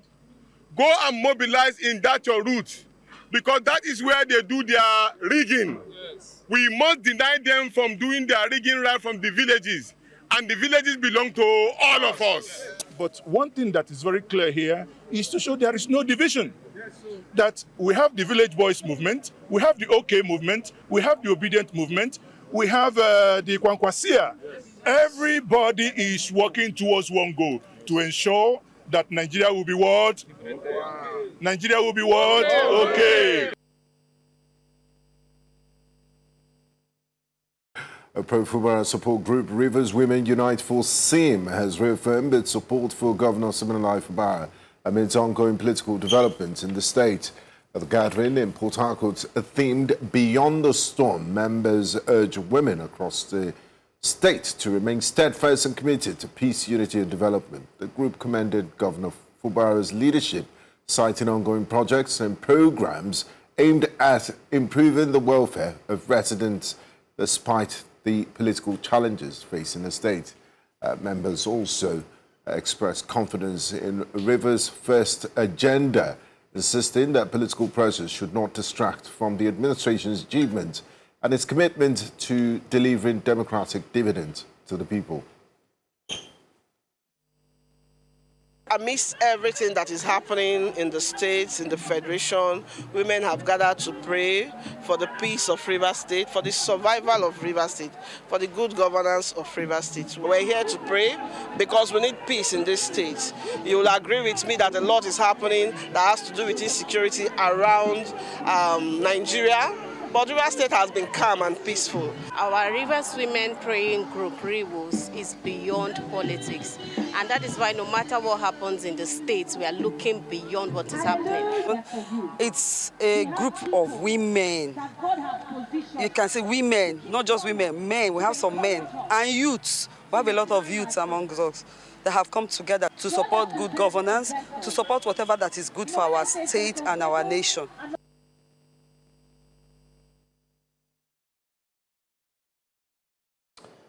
You could say a lot of groups springing up, from village boys to city boys to Fubara, Rivers Women Unite. I was thinking that we would see Avengers, you know, or maybe we'll see DC Comics and so on. But Marvel superheroes. I saw all sorts of dance steps there. It just reminded me of a good colleague of ours, the way she used to dance to Panang Panang. Who is this good colleague? You now. Me.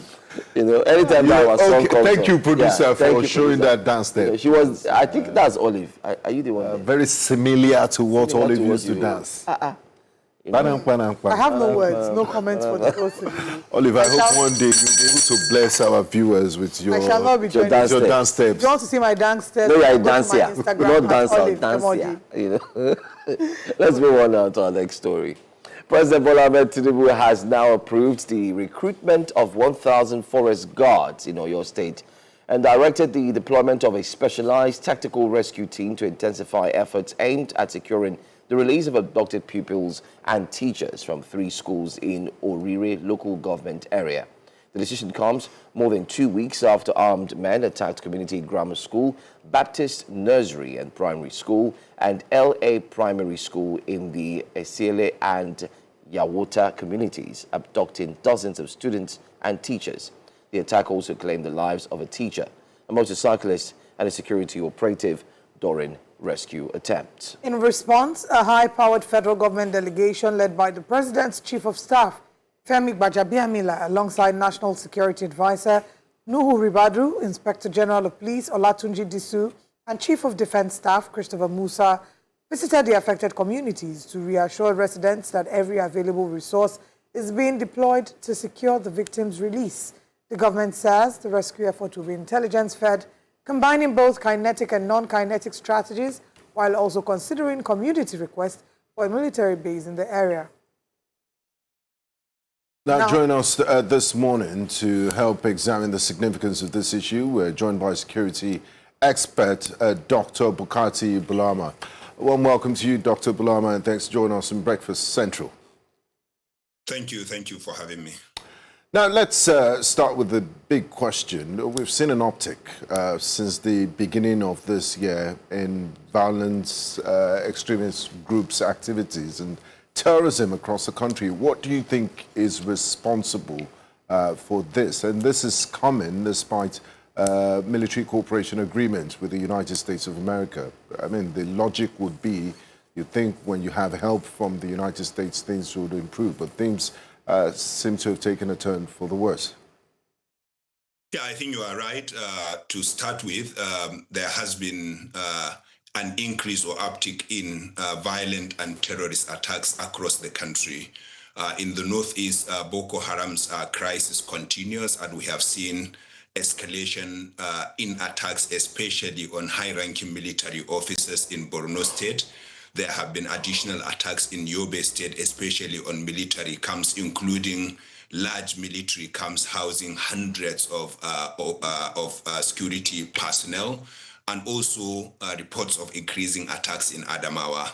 And what we are witnessing in the Boko Haram case is a movement, a shift by Boko Haram from being a guerrilla warfare group as it is traditionally known into a more semi-conventional group where you see them planning and launching coordinated attacks on different security formations. Sometimes in the same day, they attack 2, 3, even 4 military bases on the same day.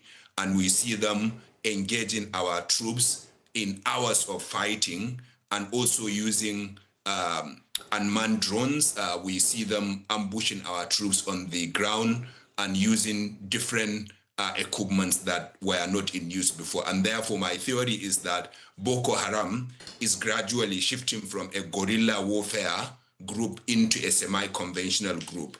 In the Northwest, the bandits crisis continue, where we have the bandit terrorists, which were originally local criminal gangs, now forming into terrorist organizations. But we have also seen the emergence of additional groups like the Lakurawa group, groups like the Islamic State West Africa province, and recently, last week, 2 attacks were claimed by the Islamic State Sahara province in northwestern Nigeria. They claimed 2 attacks, one in Sokoto State and one, I believe, in Kebbi State, and this is unprecedented. There was never a time when a group that is predominantly operating in the Sahel claimed an attack in northwestern Nigeria. And this is different from the Islamic State West Africa province, which is operating in the Lake Chad region. This is the Islamic State Sahara province, which claimed attacks in Sokoto and even produced photos of the attacks that happened in Sokoto. And so you can see that the new groups are emerging while existing groups continue to expand their presence. And then we know that the north-central part of Nigeria is also suffering from attacks from bandits, terrorists, as well as Boko Haram groups, and now Oyo State. So you can see that the landscape is expanding, the groups are multiplying, if you like, and the situation is deteriorating, unfortunately. As to your question, why? There are very many different reasons, and I would mention just 3 in the interest of time. Number 1, this is the nature of insecurity. The more it is allowed to fester and flourish, the more it expands, the more it consumes more areas. And every single day, terrorists or criminal groups operate, they gain more experience. Every operation they conduct and ransom is paid, they get more money and they stock more weapons and equipment, and therefore they would expand their attacks. The second reason is our consistent institutional failure of successive administrations to tackle the actual root causes of the crisis, including the kinetic root causes, failure of intelligence, our open borders, our lack of arms and ammunition, our lack of transparency in security procurement and expenditure, our lack of motivation on the part of our troops, and all those related matters. But also the failure to address the non-kinetic root causes, which we may go into later if you like. And number 3, the weakening of our international cooperation, especially in the Lake Chad region, and also lack of proper international coordination transnational coordination in the northwestern part of Nigeria are some of the factors responsible for the recent escalation we see. You've highlighted several factors. I want you to, speak further on the non-kinetic one that you had alluded to in your explanation of the failure of intelligence, open border, and the many other reasons that you spoke about. Let's talk about the non-kinetic approach that you wanted to speak about. Yeah, the non-kinetic approach, for example, we know that there are causes, many of them institutional or structural causes that have led to this insecurity in the beginning. For example, analysts would mention things like poverty and inequality, which we know is driving lots of young people into violent extremist groups. We know unemployment is also a factor that is responsible. We know that a large chunk of the groups operating across Nigeria are populated by young people who have not gone to school, and so illiteracy is part of it. But also our mismanaged national parks. All of the terrorist groups operating in Nigeria, all of the bandits groups operating in Nigeria are operating either along our borders where there is very weak security, or along our mismanaged national parks, whether the Zambiza Forest, which is a large chunk of forest that has been mismanaged for a long time, whether in the northwestern part of Nigeria or even right now, where we see in the Kainji forest, in the Old Oyo National Park, in the Alawa forest, in all the forests across northern Nigeria have been mismanaged. There are no access roads. The government presence is very weak, and therefore they are being exploited by terrorist organizations as safe havens and also as their operation den. And until and unless we get control of our forests, we are not going anywhere. Our borders are so open. You can walk into Nigeria from more than 1,000 different routes without any documentation. If you have 5,000, 10,000 naira, you can walk into Nigeria from across any of our borders with any kind of arms and ammunition or illicit equipment if you can bribe the border officials. We do not have basic technology on the border to police our borders. And we know that the arms and ammunition, the drugs, the ultra-powerful Chinese motorcycles that are being used by these terrorist organizations are not made in Nigeria. How are they still getting fuel supply into the forest? How are they spending the money that is being paid as ransom? They don't spend it in the forest. They use our own technology, our own communication systems to extort ransoms, yet we are unable to tackle them. So you can see intelligence failure, you can see kinetic failure, you can see non-kinetic failure, and this is not the fault of just this administration. It is the fault of successive administrations, and it is the accumulation of all these factors that is continuing to drive our country into the abyss. Whilst I agree that this is not the failure of this administration, does that how long will that excuse still stand for? At what point does it expire? It's 3 years into the current administration. The current administration is a continuation of the previous one because, just like the president said during his campaign, he's building on what President Buhari had done. It's the same political party. So at what point does that excuse run out? Especially because they were fully aware of the state of insecurity, of the challenges that Nigeria as a country has to deal with before running for office. And like President Bola Tinubu said, we should not pity him. So when does that excuse run out? Yeah, I mean, there is no excuse. What I said is that it is not just the failure of this administration. So this administration has to share the blame. For example, we are talking about the kidnapping of students and teachers in Oyo State. We have never seen this scale of attacks in southwestern Nigeria. The conventional wisdom in Abuja was that insecurity was a northern Nigerian problem.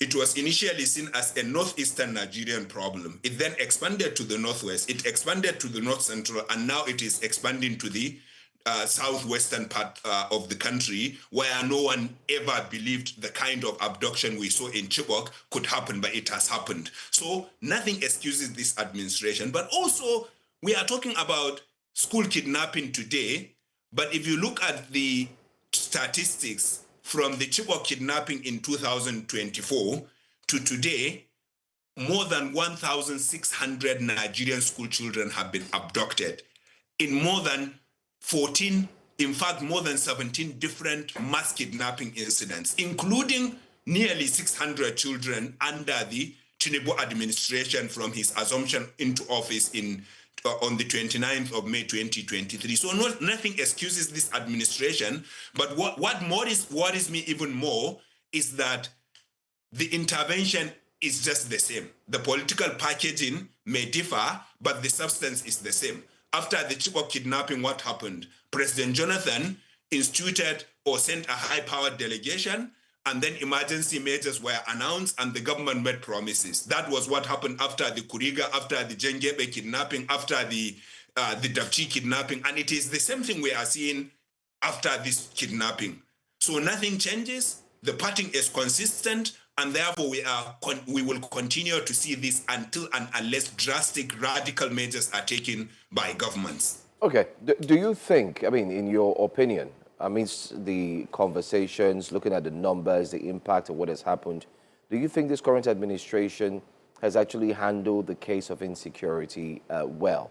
And by asking that question, I mean, we saw what happened when it had to do with politics in Rivers State. The president, for the first time, had a State of the Nation address. And that didn't involve lives being lost. But in this case, we're seeing lives being lost and the spread of insecurity. Do you think that by now there should have been, one, the security summit that was touted to have been held from the National Assembly, security summit, we didn't see that happen. Secondly, do you think maybe the president should as well address Nigerians and put a detailed information or a roadmap as regards what will be done to allay the fears and worries? You see, this administration on a tactical level has made some announcements, some of which have been implemented. So, for example, the institution of the forest guards, we know that about 7,000 forest guards graduated recently under the Presidential Forest Guard Initiative. We are seeing 1,000 forest guards now being announced for Oyo State, but these are only useful at the tactical level. At the strategic level, nothing transformative, nothing radical has been done. And I have argued time and again that President Tinubu made his name for being a radical president, someone who wants to bring that radical transformation. And we saw that radical transformation in the Nigerian tax system, where we saw different laws and different agencies introduced and new kinds of arrangements were introduced for our tax system. We do need that kind of radical transformation in the national security architecture. If we are sensible, the architecture that we have implemented for the past 20 years has continued to only drive us into more and more crisis and more insecurity and the deterioration of our security across Nigeria. And the definition of madness is repeating one thing time and again and expecting a different result. So changing service chiefs is not going to change the situation unless radical changes are made. Forest guards are not going to secure the forest and restore security in our country unless something radical is done. The Safe Schools Initiative, which intends to isolate schools from the rest of the community and protect them from attacks while attacks continue in the rest of the community, is not going to work. And defense budgets that never get dispersed is not going to work. So, for example, one of the recent statistics shows that only 16% of the defense budget allocated last year has actually been disbursed. So we lauded the president last year that huge amount of money has been budgeted for insecurity. But then when you have only an insignificant percentage of the actual budget is being disbursed, is being mobilized and actually put into the issue, then you know that you have a big problem. But also we know that there is endemic corruption in the security and defense procurement sector. Our troops are still complaining on the ground that they lack basic equipment, that their welfare is not catered for, and we know that it is true. Nothing radical has been done in that wise. I have spoken about our borders. Nothing radical has been done in that wise. So in whole, I would say President Tinubu has made some announcements. For example, he said they were going to withdraw police officers from VIPs. That didn't happen.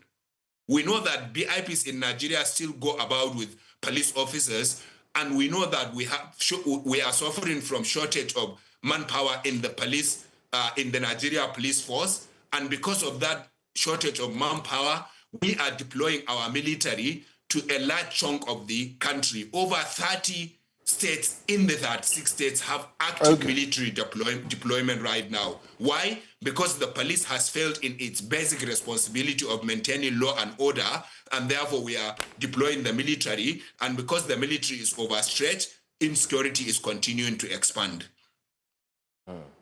Mr. Bukati, if you can in less than, Dr. Bukati, if you can in less than a minute, I really appreciate. We've been fighting this asymmetrical warfare for a decade now, so the security architecture and the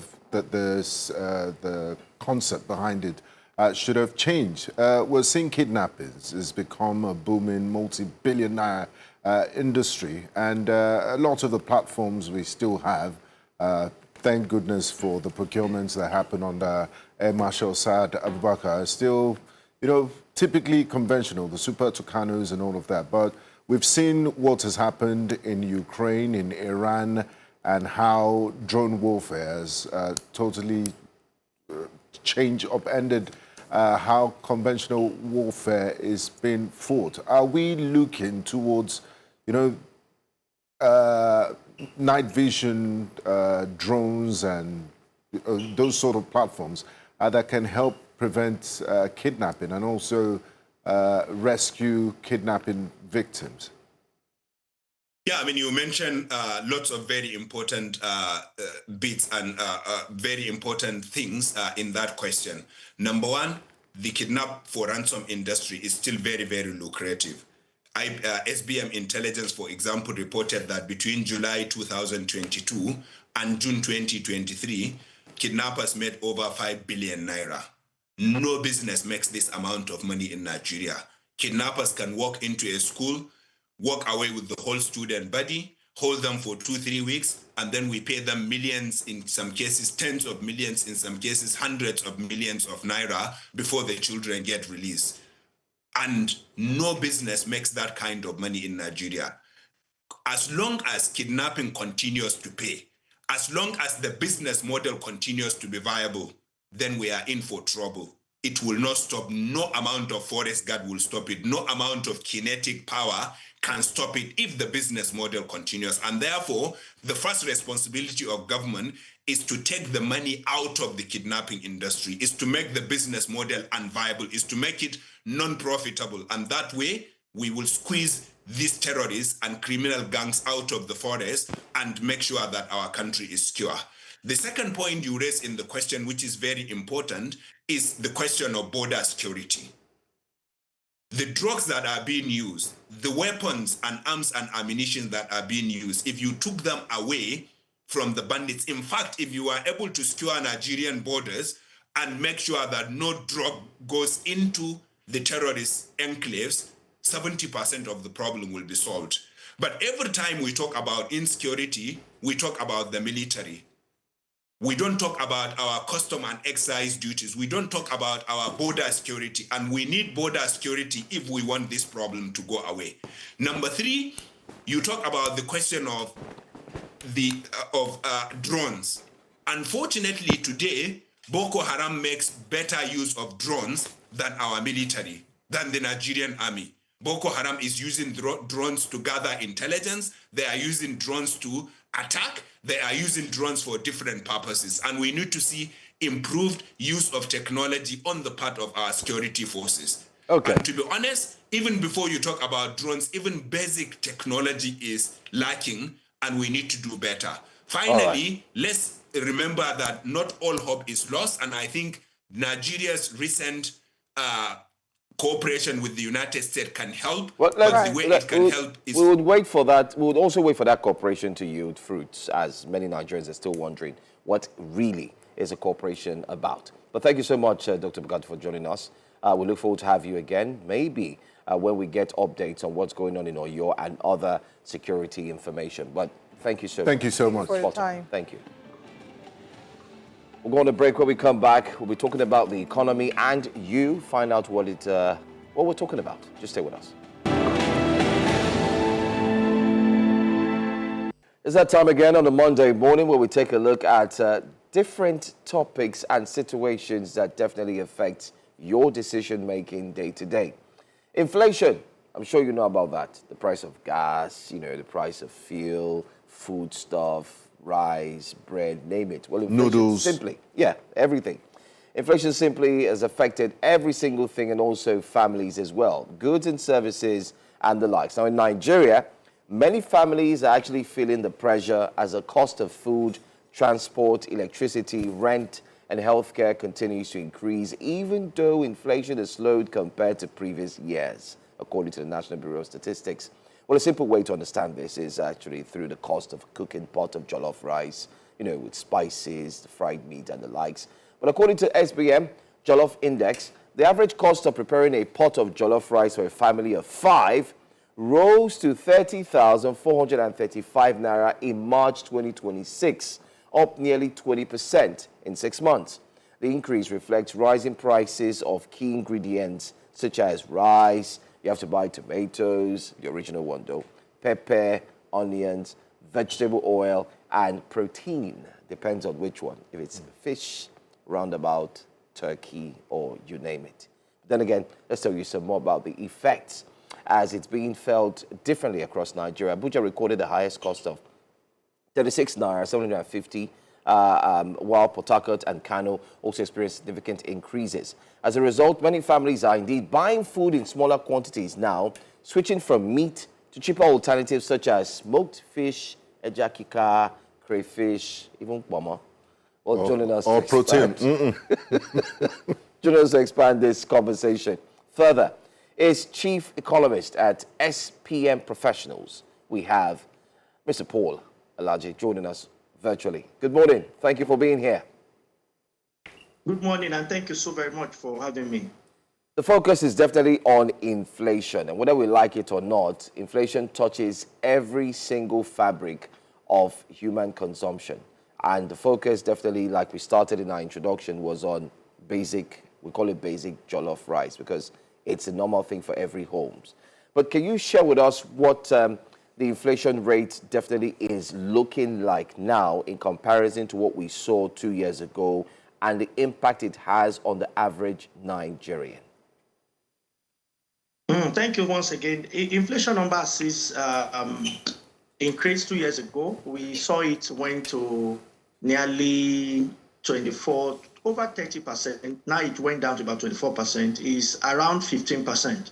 But in comparing, it's important that we compare the same thing so that we don't compare apple with banana.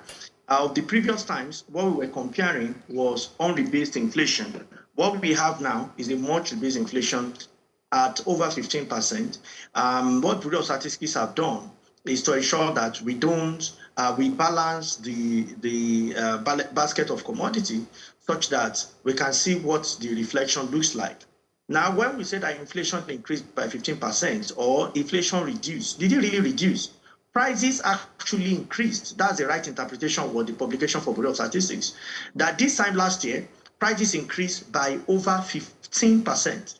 That is what they are saying. They did not say price reduced, but they are saying that the rate of increase compared to last year is relatively slower. That is, the rate at which it grew last year is much higher than the rate at which it's growing this year. But that does not speak for all commodities. What Bureau of Statistics is saying, or what when economists say inflation number moderate, we are not saying that if the price of your house rent is 15% or the price of mango is 15%. What we are saying is that for basket of commodity, the average, that is, some may be 30%, some may be 1%, some may be 50%, some may be minus 2%. That is what Bureau of Statistics is saying. There is no particular numbers that we say that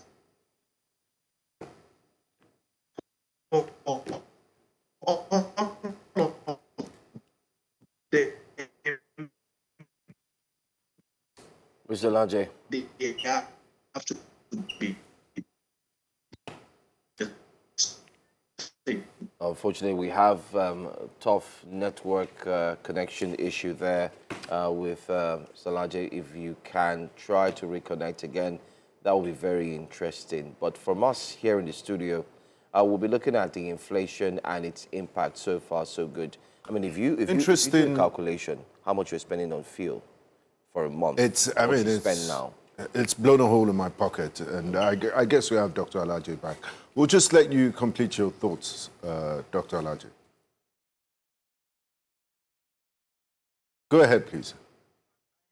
I had the conversation. I'm sorry, maybe the network from here. Yeah. So as I was saying, you might not have a single number for all, but what we need to do now is to disaggregate what the inflation number is saying. Of the headline inflation, food inflation is about 16%, which is higher than average food inflation. What may be responsible for that? So one thing you will see, three things actually. The first one will be the supply side. We have seen the renewed energy of insurgents against our farm region. In spite of so many efforts, the Nigerian military, all the security agencies are putting together to combat insecurity. That still have major impact on our supply side because many farm regions are affected. Only recently, we have seen that moved more sporadically to southwest region, even though this will not be the first time.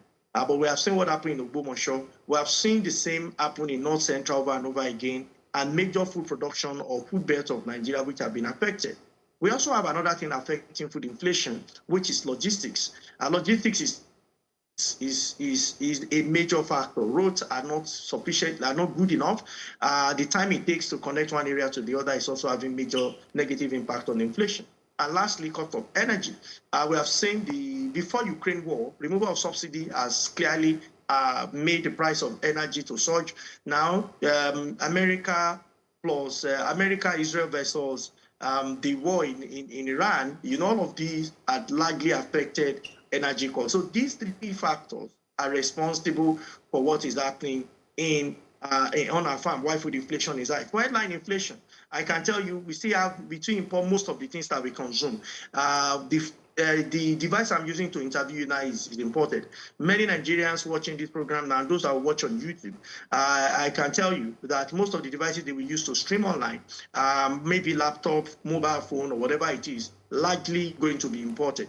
While we are not saying Nigeria should produce everything, but it would be instead injurious for a nation to see what its population consumes the most and says it wants to practice the principle of competitive cost advantage.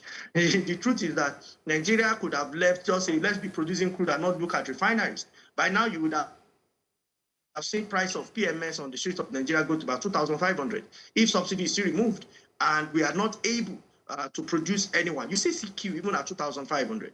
So we don't need to be holier than thou.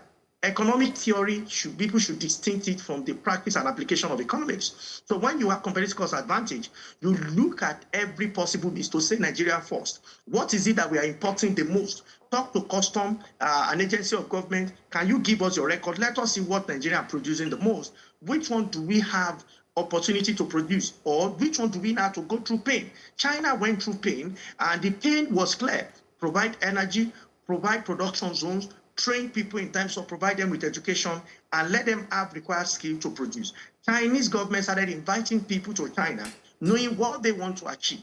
When your investment is with us, we give you power, we give you very cheap labor. As of that time, the labor is no longer cheap. Our Nigerian labor is among the cheapest in the world now. But what is missing for us, inflation to come down, I mean real inflation, is one, for Nigerian authorities to ensure we guarantee regular power supply. Two, is to guarantee that there's logistics that connect everywhere together. Two, among these logistics must be very critical. One is road, second is rail. We must ensure these two connect virtually all the production zones in Nigeria with places of purchase. Now, if we don't do this, we'll still wonder why inflation is going up. Even if inflation reports single digits, ability to buy may still be a concern. Thank you so very much. Right. Wow. All right. Let's talk about, share a bit of numbers, right? The market purchase done by a vlogger. There was a vlogger who did a market purchase sometime in May. Noodles, 7,600 naira for a carton. Spaghetti, 12,500 for a carton. Tomato paste, 8,500 for a carton. Rice, 5,200 for one pint. Gari, 1,500 for one pint. Half pint of beans, 2,000 naira. I mean, look at these numbers vis-a-vis the different families, their sizes, the ability to purchase food. Let's talk about even minimum wage. What the current minimum wage is and the reality of people being able to afford these basics. Yes, we're hearing about macroeconomics and, macroeconomic improvement. So when does this then translate to real life? When do we start to see that there's an improvement in the quality of life that Nigerians are living? And what's your projection for, the next few months? Is it going to get worse or better? Okay, so first of all, we need to look at the environment. This is pre-election year. We are seeing that politicians have started running their primaries, starting with the ruling party, APC, who have now set President Tinubu at won its election, to major opposition parties, which includes ADC, NDC, Atiku Abubakar and Kachuku on ADC, NDC, Peter Obi. I'm not sure whether it's correct or not that former President Jonathan is now on PDP ticket. You've seen all of those. The more powerful people you see, the more money they flood the market, the more this is likely to drive inflation up. And if we are not careful, if politicians end up opening their vote for US dollar or going to the Bureau de Change to have access to FX, then you might see that exchange rate may get distorted. I started this started raising concern around this 2 years before now, that we need to start thinking of what will happen in 2026, 2027. I'm happy that Monetary Policy Committee head rate, because of, we need to start anticipating what may happen, because we are not really sure of what may happen. We have a lot of gladiators running for offices this time. President Tinubu, you know, is being accredited, he's been credited to be a political strategy. You can also not say that former Vice President Atiku is a novice. The presidential candidate Peter Obi, he also has his own experience from the last election. Or would you say former President Jonathan is a novice? We can't say that. So these people have access to resources. How are they going to deploy it? All of this we have implication in the market. All of this we have definitely how things will turn out. So, but if monetary authority plays their role, which I believe that they are playing, and I believe that they should keep playing it, all of this may actually not have so much impact on inflation, but I expect inflation to spike slightly. I expect it to spike slightly. We have heard that America and Iran had mentioned that they may extend cooperation, or they may extend their peace talk. Whether this will happen or not, another news agency is reporting that America said is ready to battle. Which one do we believe? Well, there's still a lot of uncertainty. All of this will drive what market prices will be in the coming period. So for me, to the end of the year, we have seen that, in fact, growth, I think for the first quarter or fourth quarter, slightly reduced from about 4% to above 3% for GDP growth rate. So what I am saying, if other things being equal, we don't know what the war may be. If the war is altered as we are seeing it now, we might see a slight growth in GDP, very moderate growth in GDP, but we will also see inflation surge. We might see unemployment on 1 hour basis. That may also increase by nearly 20% of what it's saying. We're likely going to see a big distortion in exchange, just slightly a big distortion. That is if politicians are moderate. They moderate themselves. But if politicians don't moderate themselves, we might see some kind of disparities in CBN. Well, I want to believe the effort put in place by the central bank governor and his team, they will not relent to ensure that we see this stability through. At least usually for Nigeria, we have this stability between 4 to 6 years. This is just, I think, the third year or the second year plus that we have seen this relative stability. I hope that they see it through to the minimum period of 4 years, and that politicians don't, as a result of spendings and all of those, don't distort it. Why I said we might see something slight or the price may be the same. The usual thing is that during primaries is when we start seeing this distortion. We start seeing this money bag exchange hands.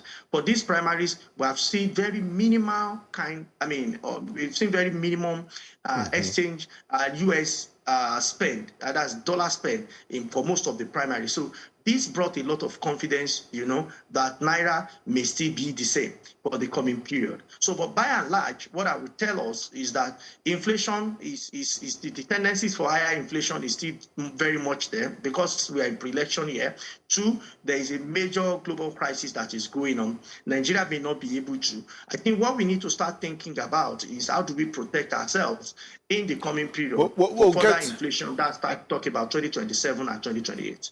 We'll get to that shortly because there's still a lot to unpack. But we'll have to go for a quick break, and when we come back, we'll continue our conversation. Dr. Alaje. You're welcome back to Breakfast Central, and we still have economist Dr. Paul Alaje joining us to analyze inflationary pressures in Nigeria. Now, Dr. Alaje, you did speak to Nigeria is not an island, and the events that happen across the world have ripple effects on Nigeria. And of course, the big elephant in the room is the closure of the critical choke point, the Straits of Hormuz. We don't know what's happening. 1 minute they say it's open, they're ending the next. But it's like a double-edged sword. We're making a windfall from this, and at the same time, it's costing the price of petrol. Yeah, and as a result of that, there's inflation in other areas. So how do we manage, and what should the government's policy be to, assuage the pains of Nigerians, because it's really biting hard. I can't believe that we're paying such an exorbitant amount, the highest in the history of Nigeria for petrol. And no, I'm not calling for people to go on the streets, but we just seem to have adjusted. That's a bit strange. We are telling what government we do I do not know. I mean, I'm not a geologist, but I tell you that it's as though we are on top of a mountain that is erupting, and this eruption is bringing out molten magma already. So, you want to jump? You want to jump from Touch Mountain? Everywhere is erupting. You cannot jump. It's too late for you to jump. Now, the question will be, when will the next mountain or the next rock, when will it erupt? I can tell you. In 2018, it was America versus China in trade war, while the then president, Donald Trump, had mentioned that there is major trade deficit of over 50 or $500 billion trade deficit against China. In 2020, it was lockdown. Everybody was under lock and key by the policy made by the then president, Muhammadu Buhari, because of COVID-19. In 2022, it was Israel versus Hamas, and we saw how all of those played out. And no, sorry, in 2022, it was Russia versus Ukraine. And we saw how that sort of played out till today. In 2024, it was Israel versus Hamas. In 2026, it was America, Israel versus Iran. That should tell you, you don't need to be an economist or a person of numbers to say, even if it will not happen, what will happen in 2028? My advice, therefore, is for the Nigerian authorities to start preparing for 2028. That is part of the question media we should ask those running for office, including President Tinubu, the former Vice President Atiku, the former Governor of Anambra State, Peter Obi, the former President, if he's truly on the ballot, Goodluck Jonathan. We must ask them question. How will you protect Nigeria such that we will not experience several economic quagmire we have faced from 2018 to 2026, 8 years of several economic struggle? Human brain, we forget major pains once we recover. We are like women. When a woman has been delivered of a baby, she forgets. 2-3 years after, she wants to have another one. Now, the pains are real. You can trace your economic history if you are someone that documents them. I can tell you, chances are high that there will be another global economic quagmire. It may be a decade full of economic quagmire of 2 years. What should that mean? This is impacting on price of PMS. This is impacting on price of diesel. This is impacting the poor as it affects price of pure water. Price of pure water is affected. It affects the price of flight, that is tickets per flight, whether it's economy or business class. These are questions we should ask. If you are going to run for office as you have been nominated by your party, or you are the candidate of your party, what are you going to do differently?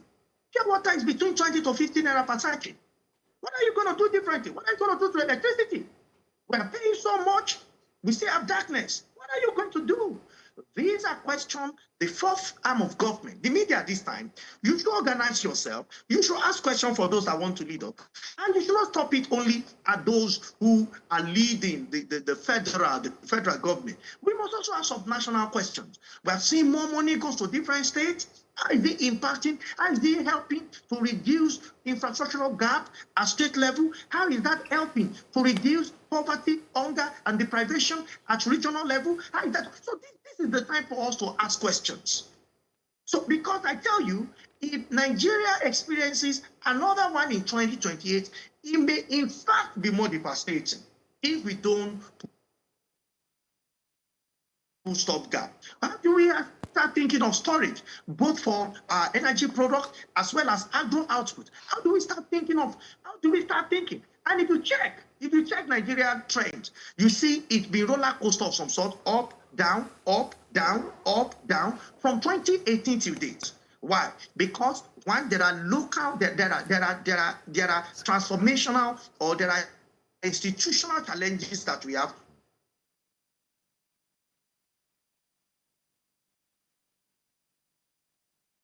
Look at it. We also have several global externalities. So it is not our fault. It is the fault of what is happening in Ukraine. It is fault of what is happening in Russia. Oh, it's not our fault. It is fault of what is happening in Iran or what is happening in Israel. We need to think beyond all of those. See, wind we blow anyways. And this wind that is blowing out on everybody. Our job is, how do we provide air conditioning system in our home so that irrespective of what is happening, and the home is figurative now, I'm talking of Nigeria as the home, how do we provide policies and also prepare for that future that is coming such that it does not have major negative impact. People say, okay, what if it doesn't happen? It is better to over-prepare. We are not the first country to do this. I've seen South Korea many years back, I'm talking about 5 decades back, over-prepared. It earned them economic prosperity. And Nigeria also do same, such that if this does not happen, and we do not see any major global negative externalities again, or any major global shocks, it will not have, it will count for us as positivity instead of negative externalities. And I think this is where we need to start thinking about, or what we need to start thinking, what we need to start doing from today, because already 2026 is almost out to speak. Very tough one indeed. We're counting down to moments where Nigerians would definitely have to look deeply into their pockets, especially before they make certain decisions. Even as we speak now, some people no longer go for full tank. It's actually pay as you drive. That's what we're starting to see now. If you move a certain distance, you put 10,000, 5,000 like that so that you can manage the system. Just final words from you. From me, my question is there any hope or any light at the end of the tunnel, seeing that we have a new Minister of Finance who's taking charge? Is there any hope? Well, I am a very hopeful person. The new Minister of Finance is somebody I know in person. And because of that, if I have any suggestion, I would prefer I just send it to him. It's somebody that I believe, to me, is very approachable. If I see any major concern that we need to do, I can send to him. It's really very accessible. There's nothing I've sent that it has not looked at. Personally, that does not take my voice away from the media anyway, so that people don't think, oh, is it because it's your person you are no longer talking? No. I've still done the interviews the way I should do, passionately, without giving anything. But I strongly believe that Mr. Oyedele, he should, before he became minister, he has always been somebody when he was leading that presidential task force, listened to people, brought people on board, looked at it dispassionately. We've had very odd debate in different platforms, Lagos, Abuja. We've looked at issues, we have agreed, we have disagreed on many issues. I still believe it's the same person, and that power did not change him. So I want to be very hopeful that some of the things, he has also looked at some of the things that should be done that were not done correctly. And I hope that it will bring some level of corrections to that. However, if we wait for a while and we are not seeing the difference, we would have to make it in the public place to say that these are the things that we expect, and we are not seeing them. So it's new, and it's relatively new, and it's important for us for now to see some of the things we think we can do to make the economy better. We pass it to him. Since we have access to him, we pass it to him so that it can make the difference. And it's not the only one in government I have access to, by the way. So there are quite a number of persons that are even my friend, that are in government that I have access to, and I still share some of the development I think can help our nation become better. At the end of the day, nobody is happy that the nation is not painted well in the public place. I go to other countries, and I have friends who are also ministers in government, governors in government, both in Africa and outside Africa, that are friends that I am friends with. So, and I see how they present their country, and when they are not too good because they are in government, there is a way they present it.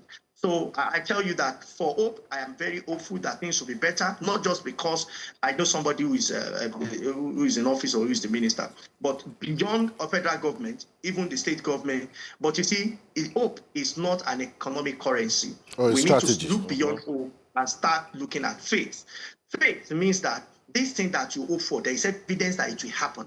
And this is where it now goes beyond the individuals. This is where we are now able to build systems, we're able to build structures, we're able to combine number, we have to predict number.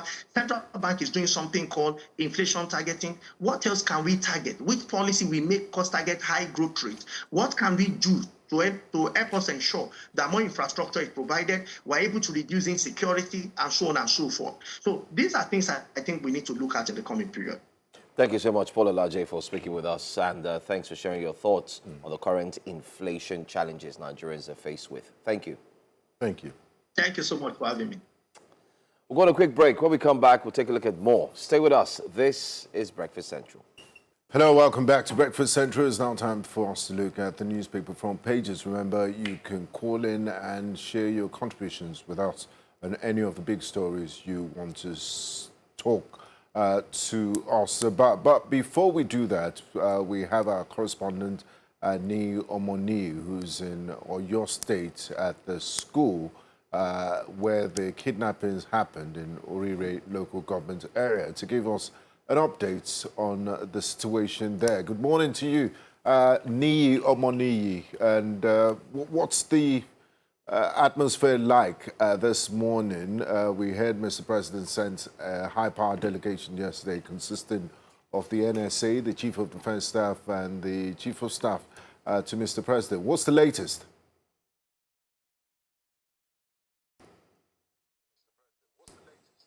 I would like to start with that, what you mentioned earlier, the delegation from the president.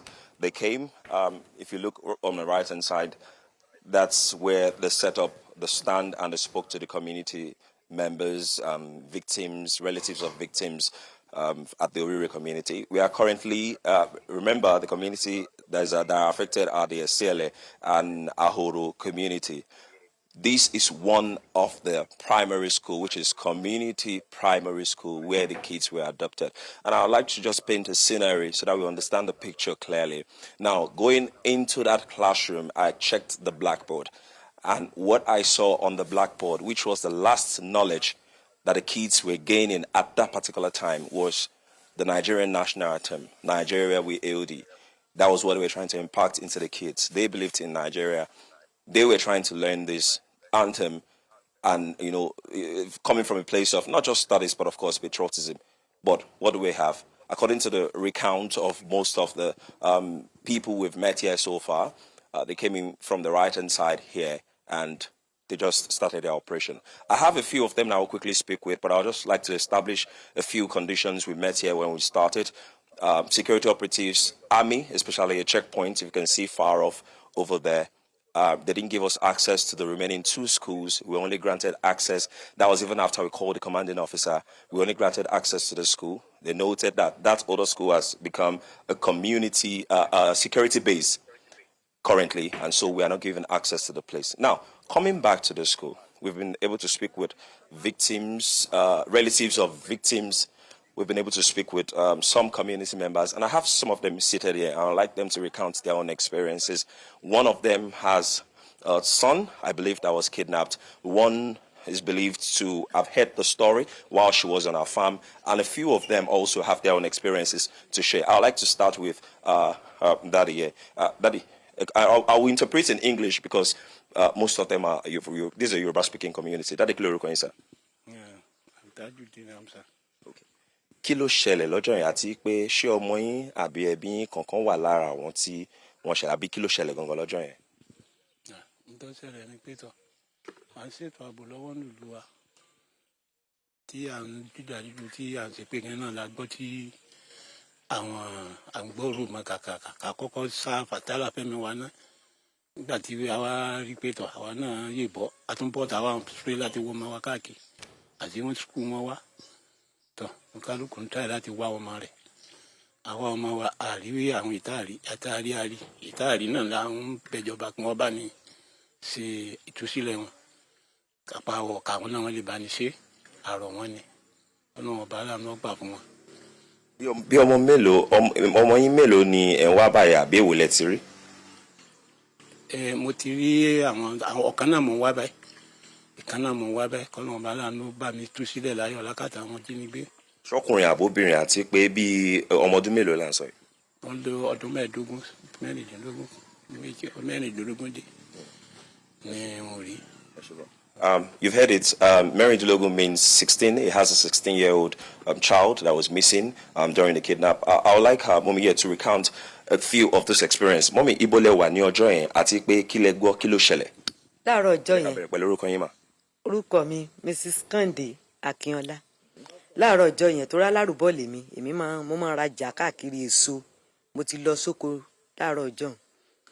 Mo kàn rí táwọn èèyàn ń sáré bọ̀ láti ìlú níbi tí mo ti ń ká mọ́ngòrò táwọn èèyàn ń sáré bọ̀. Kí ló dé ẹ̀yin wà ń bí gbogbo ìlú ti tú tán o ẹ̀yin sì wà ń bí kí ló ń ṣẹlẹ̀ wọ́n láwọn báńdíìtì wọ́n ti wọ ìlú wọ́n ti kó gbogbo àwọn ọmọ skul wọ́n ti kó wọn lọ.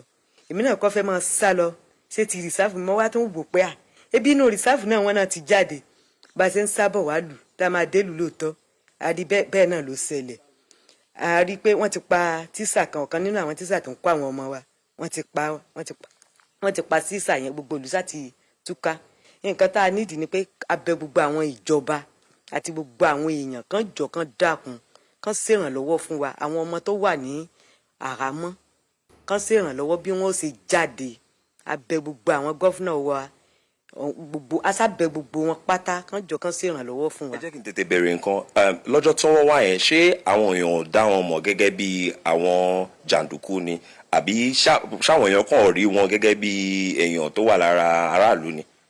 ní àárọ̀ ọjọ́ yẹn bọ́n ṣe sọ èmi ò sí ń bẹ̀ o wọ́n ní bọ́n ṣe dé aṣọ àmì ló wà lọ́rùn wọn aṣọ àwọn àmì ló wà lọ́rùn wọn àwọn tíṣà tiẹ̀ ṣe bíbọ́ yá àwọn olùbẹ̀wò torí wọ́n máa ń wá lẹ́kọ̀ọ́ kan wá bẹ àwọn skul wọ́n máa ń bẹ skul wò wọ́n rò pé bọ́yá àwọn olùbẹ̀wò ló wá wọ́n ń sọ fáwọn ọmọ bí kan nú àwọn tíṣà yẹn ṣe yọjú pé a ti ní àlejò ẹ̀yin ọmọ ẹ wá kí àwọn àlejò wa náà ṣáàrí pé wọ́n gbébọn sókè tako tako tako tako tako everybody ṣe ń ṣá ó di pé everybody ń sá káàkiri inú tíṣà tó fẹ́ jáde tó gbójú wíńdò jáde báyìí wọ́n fún un níbọn ni nǹkan tá a. báwo ló ṣe wá kó àwọn ọmọ yẹn kúrò níbí.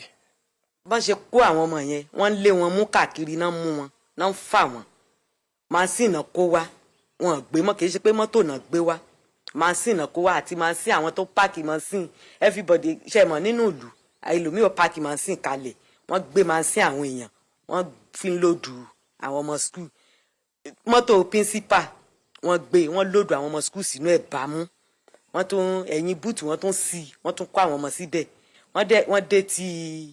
wọ́n dé tí odò báyìí wọ́n já gbogbo àwọn ọmọ skul wọ́n já wọn sílẹ̀ wọ́n sun mọ́tò principal wọ́n sun síná àwọn èèyàn sì try nílùú gbogbo àwọn ọ̀dọ́ àwọn èèyàn try ó baálẹ̀ wa gan try ó ṣe takuntakun. wọ́n lé wọn lọ́jọ́ tán ṣe ṣé wọ́n lé wọn. wọ́n lọ́jọ́ yẹn àwọn bọ́ìsì àwọn ìlú àwọn tó náyà wọ́n lé wọn dé tí ibi tán wọ́n ti kó àwọn ọmọ kalẹ̀ wọ́n ti ń sun mọ́tò wọ́n bá wọn bí tán ti ń sun mọ́tò náà ni torí nílùú ti ní nǹkan bíi around 9:30 ni gbogbo everybody àwọn tó máa lóko torí everybody àti ẹ̀ ń wójò láti gba àròjò òjò jàjàrọ̀ ń jọ̀ báyìí everybody ti fọ́n wọ́n ti lọ sóko wọ́n ti lọ sí fáàmù kálukú ti lọ gbìn nǹkan tó fẹ́ gbìn àwọn èèyàn sì wà nílùú àwọn àgbàlagbà wà nílùú torí wọ́n tó ń ṣètò àbòlú nílùú nílé baálẹ̀ lọ́jọ́ ibẹ̀ ni gbogbo everybody tó ń wà àhámọ́ yẹn fi wá pọ̀ náà fi rí bí ká everybody kò sẹ́ni ọ̀kan lára ń dì.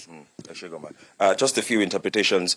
She was mentioning that while the case got this big was that particular day there was a security meeting happening in the community, and so they had to bring almost everybody around, and everybody people were available in the community at the time. She mentioned that the school usually get invigilators or supervisors come in. So when the bandits came in military uniform, the teachers, just as the usual custom, called the students to welcome some of the invigilators or some of the supervisors, as it were. And they came out only for them to notice that they were bandits. She noted that they also came in motorcycles. They also took motorcycles from the resident, packed the kids, took one of the vehicles of the vice principals, if I'm correct, and packed the kids inside, moved along this corridor to the riverbank along the stretch of this road, and at some point they burned the particular vehicle and moved the kids along. She also mentioned that the local security agencies also followed them, but of course no success was made. I'd like to speak with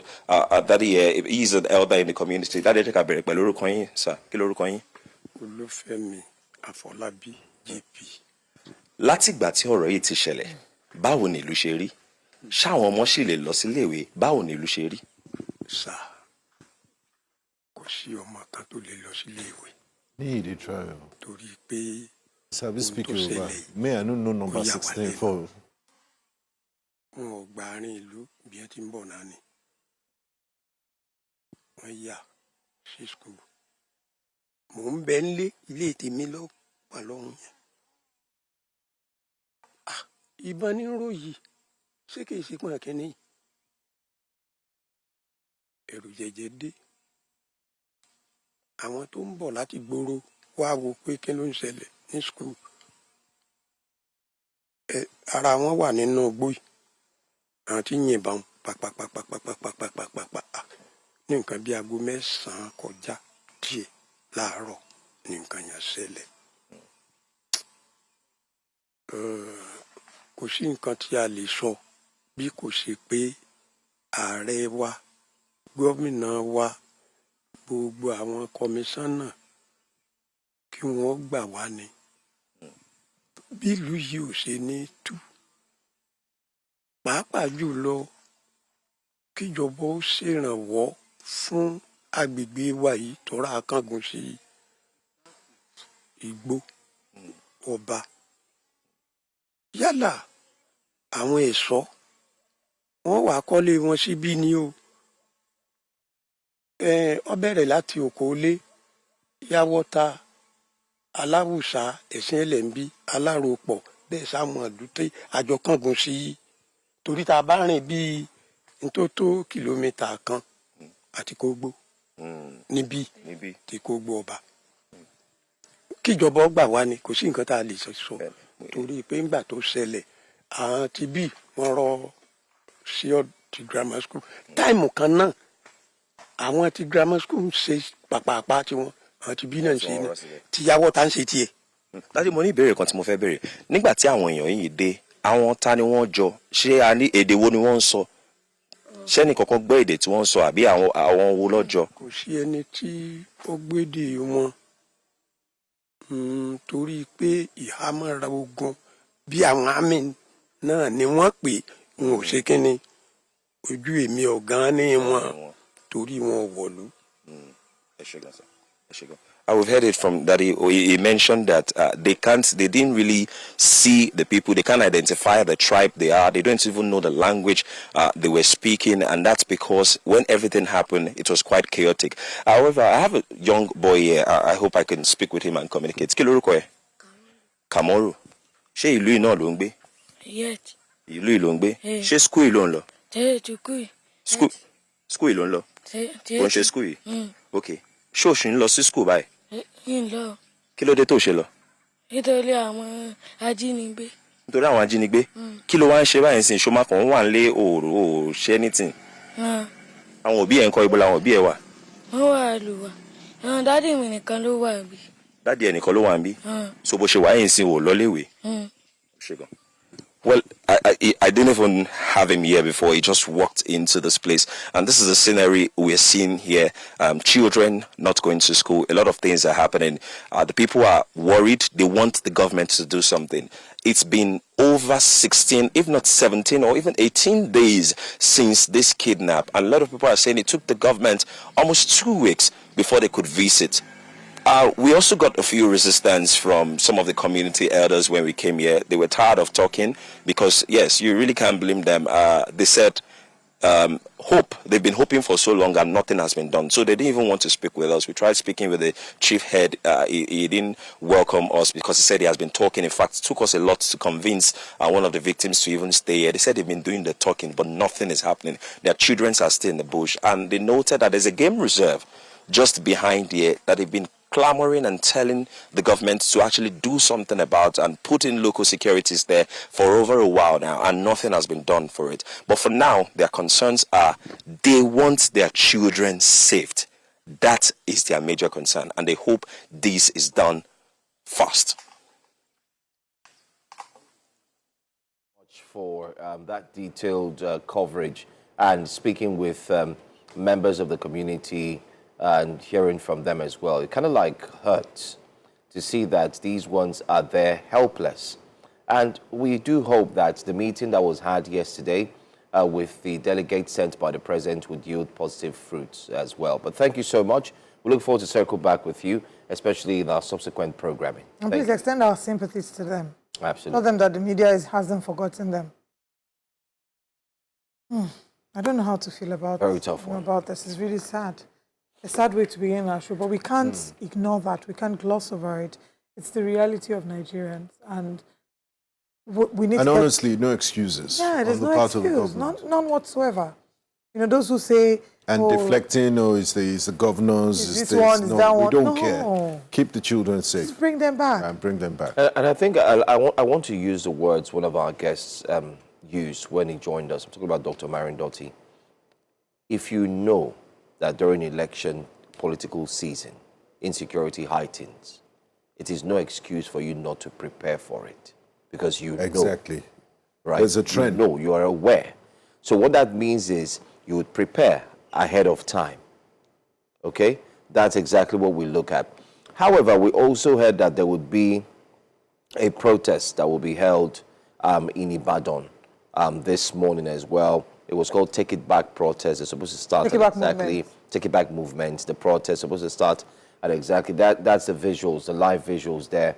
I'm told it's challenge, challenge as they call it. You know, if you go to Ibadan and say challenge, they're going. I mean, they're not the only one who Then again, protesting. The NUT in Oyo State has asked teachers as well to withdraw their services. And, you know, there have been those who have started to call for Nigerians to take to the street and protest against the state of insecurity. We hope that we can connect with our correspondent on this before we wrap up. Yes, we have Oriire Local, who's there now, and let's get a sense of where he is and what to expect. Oriire Local, good morning. Thank you for being on ground to bring us the update. What's the current situation regarding the protest? Where are you at the moment?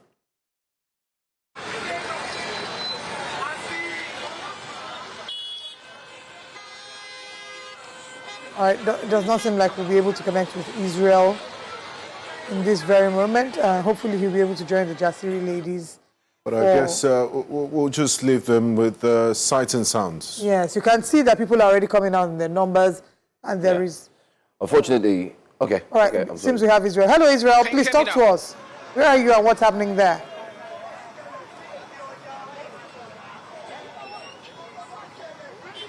So we are live here in Ibadan. We just walked all the way from Mokola roundabout all the way through this UCH road for this protest that has been put together by Take It Back movement. Now they've put together concerned residents and indeed citizens of the state to voice out their displeasure over the handling of the rescue operations of the 46 people who were abducted in Oriire community, local government area here in Oyo State. So today they are demanding that the government should step up and do exactly what they are meant to do. So let's quickly see if we can get more insight into what today is about. I have here one of the organizers of this protest here.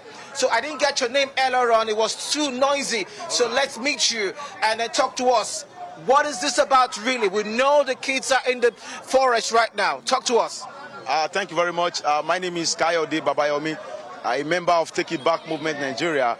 As you can see that we are outside this morning to protest for the release of the 43 abducted pupils and teachers that happened in Oriire Local Government. We want to state it categorically that this protest, this mass movement is what should have happened earlier before today. But we believe that the state government, both at the local level and at the federal level, will have done something meaningful. But all what we've seen so far is playing of politics. And they come out to tell public that they have been doing, exhausting all plans. But it is sad to see that a government of a state, a government of a country are planning to negotiate with terrorists, which is another indirect way of financing terrorism. I can tell you categorically that if we should make a mistake of negotiating with these terrorists this time around, that is the end of Southwest. That is the end of Oyo State when it comes to terrorism. I can assure you that these terrorists are not just coming today. They've been trying to penetrate Oyo State for like a couple of months ago, but the state government have, left everything, undone. They claim that they bought a private, a surveillance jet worth 7.1 billion naira since July last year, but I can tell you today nothing has been done. The Amotekun that has, that was in place in Oyo State, they've been reduced to mere bouncers. The government of the state, at the state level, face politics rather than protecting the lives of the people. Instead, now it's coming to say they want to negotiate. That is so sad. What we are demanding for right now is that we want those kids and teachers, to be released. We understand that the principal that was beheaded happens to be a man that could have retired a week after that incident. It is sad that that man was beheaded, and today there's nothing to talk about him. Today he's dead and he has been buried. It is so sad. We want a situation whereby the government will do everything possible to ensure the safety and rescue and release of those pupils and teachers. I can tell you that this protest will not stop until those children, until those teachers are released. I can tell you that we are not tired. Oyo State people, they will never give up, and I can assure you, our children, our teachers are not rats, our teachers are not goats. They must be protected at all costs, and that is the reason why we are outside this very morning to come out to say enough is enough, end insecurity, and if they fail to ensure the release or get the release of the teachers and the pupils, I cannot tell you this protest will continue. Tomorrow it will continue, Wednesday it will continue, over and over until they get released. Thank you so much. Thank you. So let's see if we can talk to someone else here. The protest is indeed, the momentum is so high right now. There's a megaphone out there right now calling out on everyone here to lend a voice to this question that when will the kids be released from the forest? So quickly now, let's talk to you now. So I saw you earlier on. You were speaking with the protesters here. You said a couple of things here. So let's try and re-echo what you were trying to say earlier on. There is a megaphone out there. I know it's really loud, but what is your message today? No, I came with my own voice. You understand? Which is a megaphone. What is your own voice? My voice is very clear, and it's to say that the government, the present government, the Tinubu regime and Seyi Makinde must stop playing politics with the lives of Nigerians. What is playing out is simple politics. The Constitution of Nigeria states it clearly that the primary objectives of government is the security and welfare of citizens. So if you cannot take care of that, leave. It's as simple as that. We cannot have 47 children in the forest and political bandits are holding primaries. Because these political bandits are worse than the bandits that are in the forest. In fact, ideologically, they were the ones who created the bandits that are in the forest. So what we are saying is that our children must not be used as pawns in their chess game. Release them immediately. And we are saying this clearly, especially in the southwest. Do not start the negotiation tool. Insecurity in Nigeria has now become an a commercial chain where you have kidnappers, you have lobbyists, you have security officers, you have negotiators, you have people who steal even from the negotiation. That is not what we want. We don't want insecurity, we don't want kidnapping to become a commercial chain. We are saying that stop insecurity now, release these children now. So now, the question right now is, I know you have some demands. What are those demands? I need you to itemize those demands right now and let Nigerians know exactly what your demands are. Itemize them. Number one, release our children and teachers immediately. 2, rehabilitate them. 3, compensate all of them. And another thing is that we are also demanding a probe into the security architecture of Nigeria, starting with the security votes that Makinde says he receives. In fact, he claimed that he bought an aircraft for surveillance. Till this moment, we've not seen any aircraft.